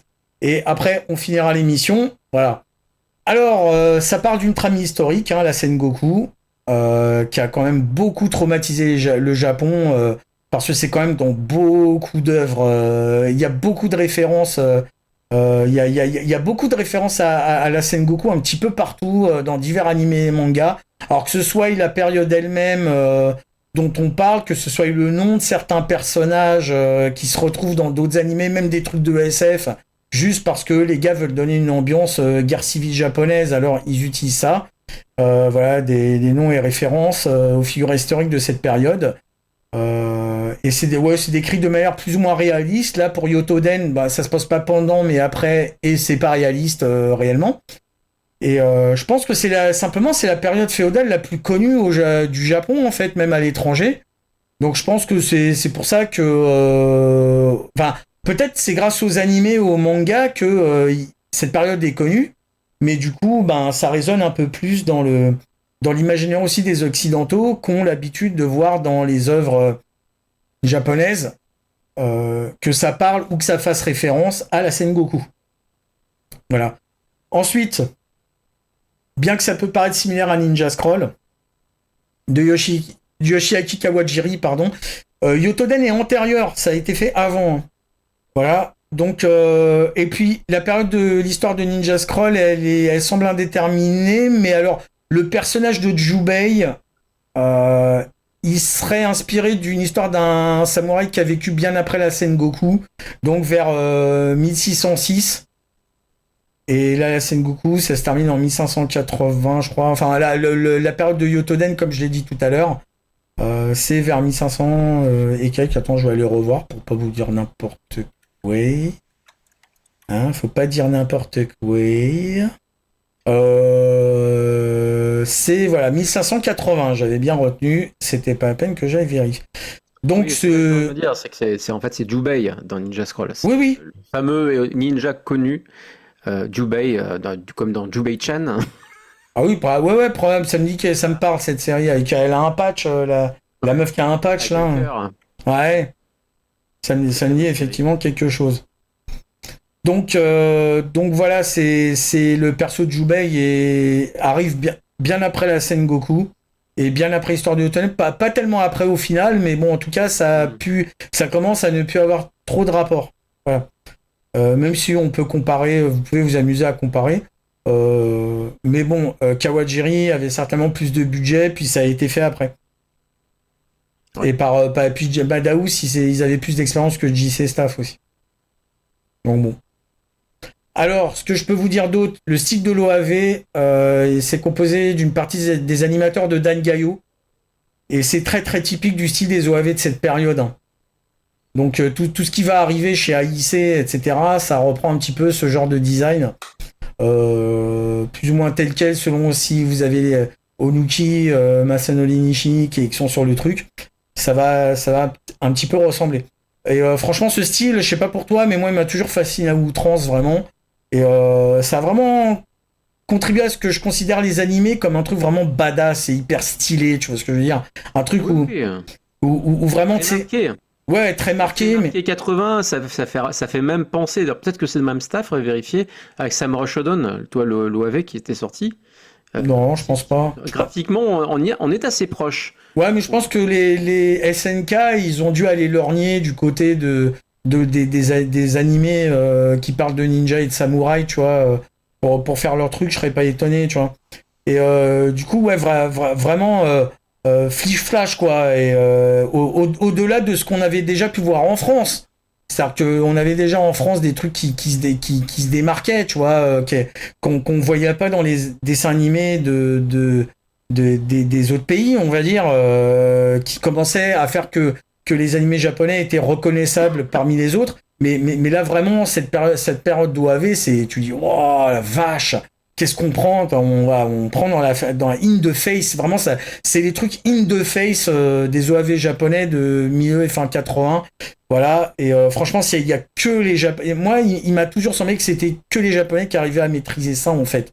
Et tu sais, qui s'intéressaient à rendre autre chose que du truc cartoon.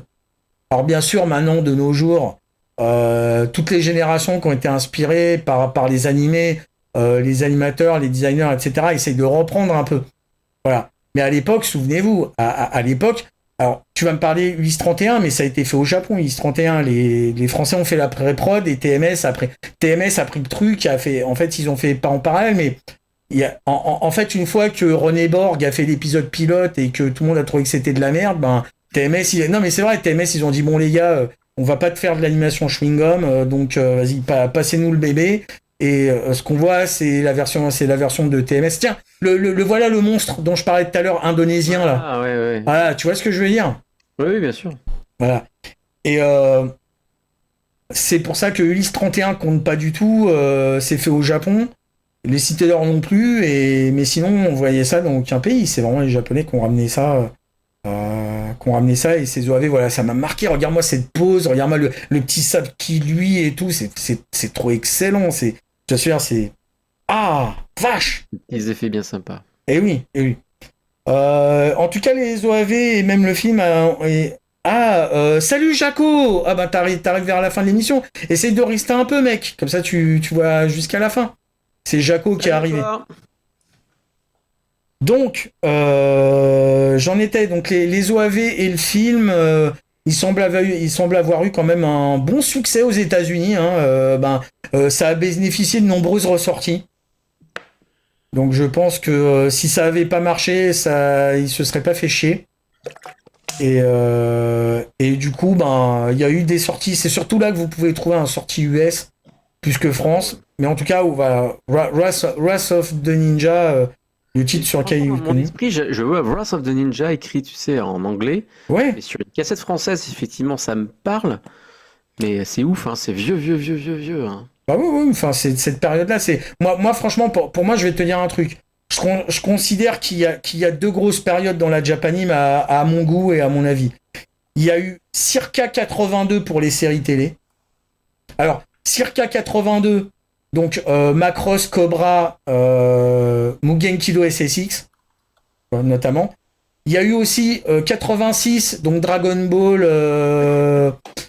tu vois, Saint Seiya et presque City Hunter. Alors, circa 86, 87, il y a City Hunter, donc c'est circa 86, tu vois. Et tu as eu aussi circa 88, donc 87, 89, etc., fin 90, où là, tu as eu le déferlement des OAV d'AIC, les films de Silent Mobius, Akira, Totoro, enfin bref, quoi, ça, t'en peux plus, quoi. 88, un banger, je crois qu'il y a eu Venus Wars aussi, circa 88. C'était vraiment, pour moi, c'est l'âge d'or de la Japan, parce que pour moi, vraiment, le circa 88, c'est là où ils ont pris c'est là où ils ont pris leur avance, en fait. Tu pouvais plus te mettre Disney machin, c'était fini, tu vois.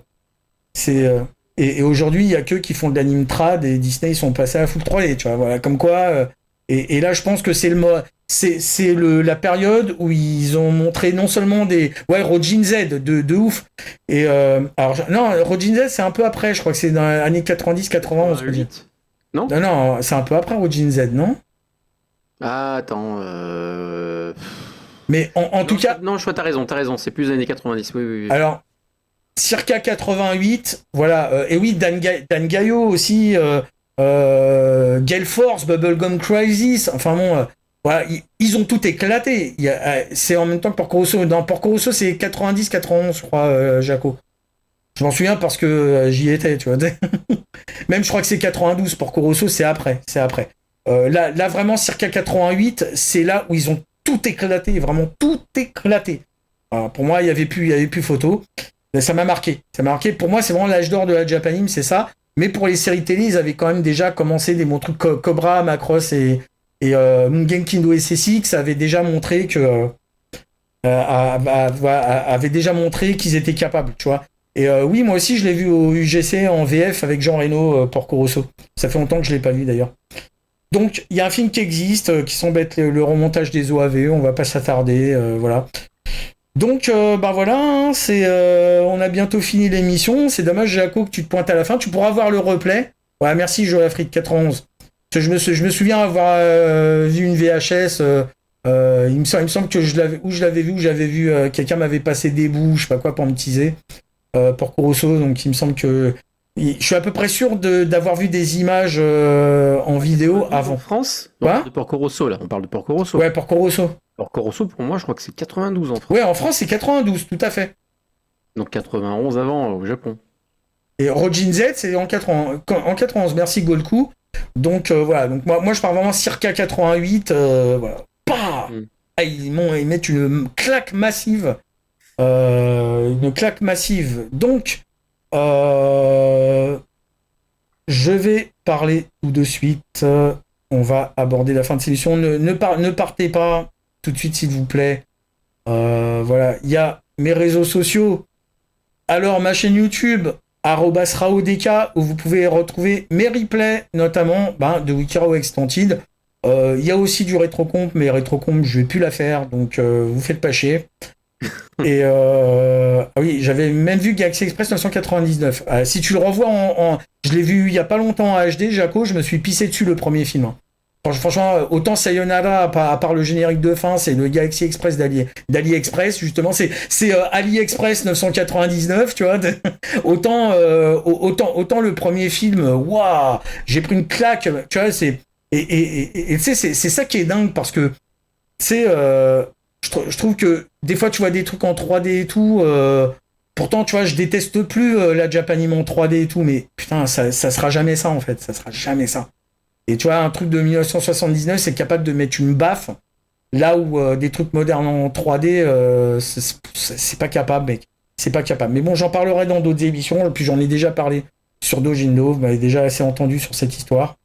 Et Golku, réalisé en 92. Non, je pense que c'est avant Golku, parce que moi j'ai des souvenirs d'aller le voir en salle, mais j'ai aussi des souvenirs de. Mais peut-être t'as raison, hein, peut-être qu'en salle c'était plus tard. Purée, ça commence à se mélanger dans mes souvenirs. Je suis plus sûr, les mecs. Je suis plus sûr. De quoi là? Excuse-moi. De Porco Rosso. En salle? Bah, c'était en 92 donc. En France. Oui. Non, mais là, Golku nous dit Porco Rosso réalisé en 92, mais il n'a pas été réalisé l'année de la sortie en France. Non, ça, c'est sûr que non. Hein. Mon CD, je te dirais, attends, parce que le CD audio, il sort quelques semaines après voire quasiment en même temps. Oui, moi, j'avais déjà vu J'avais déjà vu le début de Porco Rosso bien avant la sortie en France. Hein. Ouais, il me semble que j'avais même vu le film avant la sortie en France, donc très largement. Dans un truc non officiel, on va dire. Dans un cinéma, mais en non officiel. Oui, voilà. C'est en Tipiak. Voilà, on n'en dira pas plus. C'était Tipiaké, voilà, très bien. Alors, cool. Il est sorti le 25 juillet 1992, le CD soundtrack de Porco Rosso. Ah ouais, donc Golku a raison, je pense qu'il a été vérifié avant de nous dire le truc. Mais alors, quand est-ce qu'il est sorti en France? Il n'a pas pu sortir en 92, c'est pas possible. Ils l'ont sorti au moins 2 ans après. En 96. C'est possible, hein, parce que moi, Porco Rosso, avec qui j'ai été le voir? Je crois que j'ai été le voir avec Anne-Claire et je la connaissais pas avant cartooniste. Je sais plus combien. Le 10 juillet 1992 au Japon. Et donc en France, blablabla, attends, Planète Jeunesse va dire, j'aimerais bien vérifier moi-même, mais j'ai peur que ça me plante mon stream. En France, c'était le 21 juin 1995. Ah voilà, donc c'était beaucoup plus tard en France. Voilà. Oui, voilà. Donc merci Golku, merci Golku d'avoir rectifié. Parce que ouais, on a les souvenirs se brouillent. Les souvenirs se brouillent. Donc, qu'est-ce qui se passe sur j'en étais sûr. Excuse-moi, je te coupe. Vas-y. Je vous assure, quand on est allé au cinéma voir la version française de Porco Rosso, c'est bien Sophie Deschaumes qui chante Le Temps des Cerises. Mais dans la version DVD qui est sortie chez Studio Canal+ à l'époque, et parce que c'est Miyazaki qui a dit non, je veux que vous mettiez la version que nous avions nous, donc c'est la seiyuu japonaise qui fait la voix de, j'oublie son nom, c'est Tokiko Kato, je crois. Voilà, c'est ça, qui reprend la chanson du Temps des Cerises qui était chantée au piano. Voilà, dans le film. C'est pour ça qu'il y a deux versions qui existent, mais on n'aura jamais celle de Sophie Deschaumes, qui est restée à une époque, je croyais qu'il était vraiment sur le DVD de Canal+. Après, je disais, attendez, une réédition, mais non, c'est bien une version perdue, du coup, qui était très bien chantée, je m'en souviens encore très. Ouais, mais bon, c'était du cheat. Une chanteuse française, c'était cheaté, mec. Bah oui, mais bon... Alors, on va passer au planning. Donc lundi, c'est nous, vous y êtes. Et demain, le blind test de la pop culture de notre ami Daft Pakun. Pareil, c'est à 21h30. Bah, soyons au rendez-vous pour le quiz de Daft Pakun. Alors c'est sur Kik. Je sais pas s'il fait les deux, Daft Pakun. Je crois qu'il fait les deux. Alors pour l'instant, c'est vrai, j'ai pas implémenté dans le planning. J'ai pas implémenté Restream. Je l'ai toujours pas implémenté. Vous aurez des plannings propres un jour, voilà, quand je m'y remettrai un peu. Mais en tout cas, voilà, demain, Daft Pakun. Et vendredi ou samedi, comme tu l'as dit hier, il y aura quelque chose de d'Oksakura. Alors, on ne sait pas si c'est un After Otak ou un Ogaku. Et on ne sait pas si il va le faire. Ah bah tiens, Daft Pakun est là. c'est vrai qu'il l'avait dit, c'est un spécial Shuki Levy. Oui, spécial Haim Saban Shuki Levy. Voilà, tu vois... c'est les cités d'or, c'est enfant du soleil. Putain, je vais réveiller mes voisins, je suis un malade. Télé. Il y aura aussi les séries télé. Je suis un malade mental. Sur de Fauve et compagnie. Oui. Mais je suis On donne les titres à l'avance. Hein, va y avoir Starsky et Hutch alors. Starsky et Hutch. Voilà, je le dis comme ça moi, Starsky et Hutch. C'est plus rigolo. Oui, Raïm Saban, mec. Évidemment, c'est le même que le boss de Partners, les anciens Orange d'ici. Ah mais non, vous n'avez rien entendu. Voilà, c'est demain avec Dave Pakoun et c'est tout. Voilà, point. Ouais, et le reste. Et du coup, je viens d'avoir la réponse parce que c'est écrit tout en bas dans le texte que j'ai trouvé. En fait, la version française de Temps des cerises de Sophie Deschamps, c'était dans la version VHS. Elle y était dans la VHS, mais pour la version DVD, là par contre, ils ont remis la version japonaise. D'accord. C'est pour ça que moi-même, je l'avais bien entendu sur une version qui existait, parce que je l'avais acheté en VHS. Ouais, mais je l'avais en VHS aussi. D'ailleurs, c'est marrant. Pour l'anecdote, je l'ai acheté avec ma part quand la première fois que j'étais dans le classement d'une compétition Amiga, d'une démo partie, pour rebondir sur Rétrocomp. C'était en compétition intro Amiga et on avait été deuxième avec le groupe où j'étais, les Shadok. Et du coup, j'avais eu 200 francs de ça. Et avec les 200 francs, je me suis acheté la VHS de Porco Rosso. Voilà. Donc pour une cassette à peu près en général. C'est ça. Donc ouais, non mais c'était 180 balles, mais du coup j'ai fait 20 balles de bénéfice, mais j'avais pu m'acheter cette cassette parce que j'avais eu de l'oseille de cette partie et j'étais content. Voilà. Donc voilà pour la promo d'Ojindo. N'hésitez pas à suivre nos réseaux. Le prochain, alors j'ai commencé le dossier du prochain Wikirao Extended. Pour une fois, je suis un petit peu en avance, j'espère que je l'aurai fini à temps. Et on va parler de Dan Gaio. On va revenir un peu à de l'animé de mecha parce que c'est ça que j'aime en fait en général. Mais vous inquiétez pas, hein, je reparlerai d'autres styles d'animé quand je pourrai. Maintenant, le prochain, parce qu'il faut que je vous parle de Dan Gaio, surtout que c'est un très bon enchaînement avec Kyoto-Den.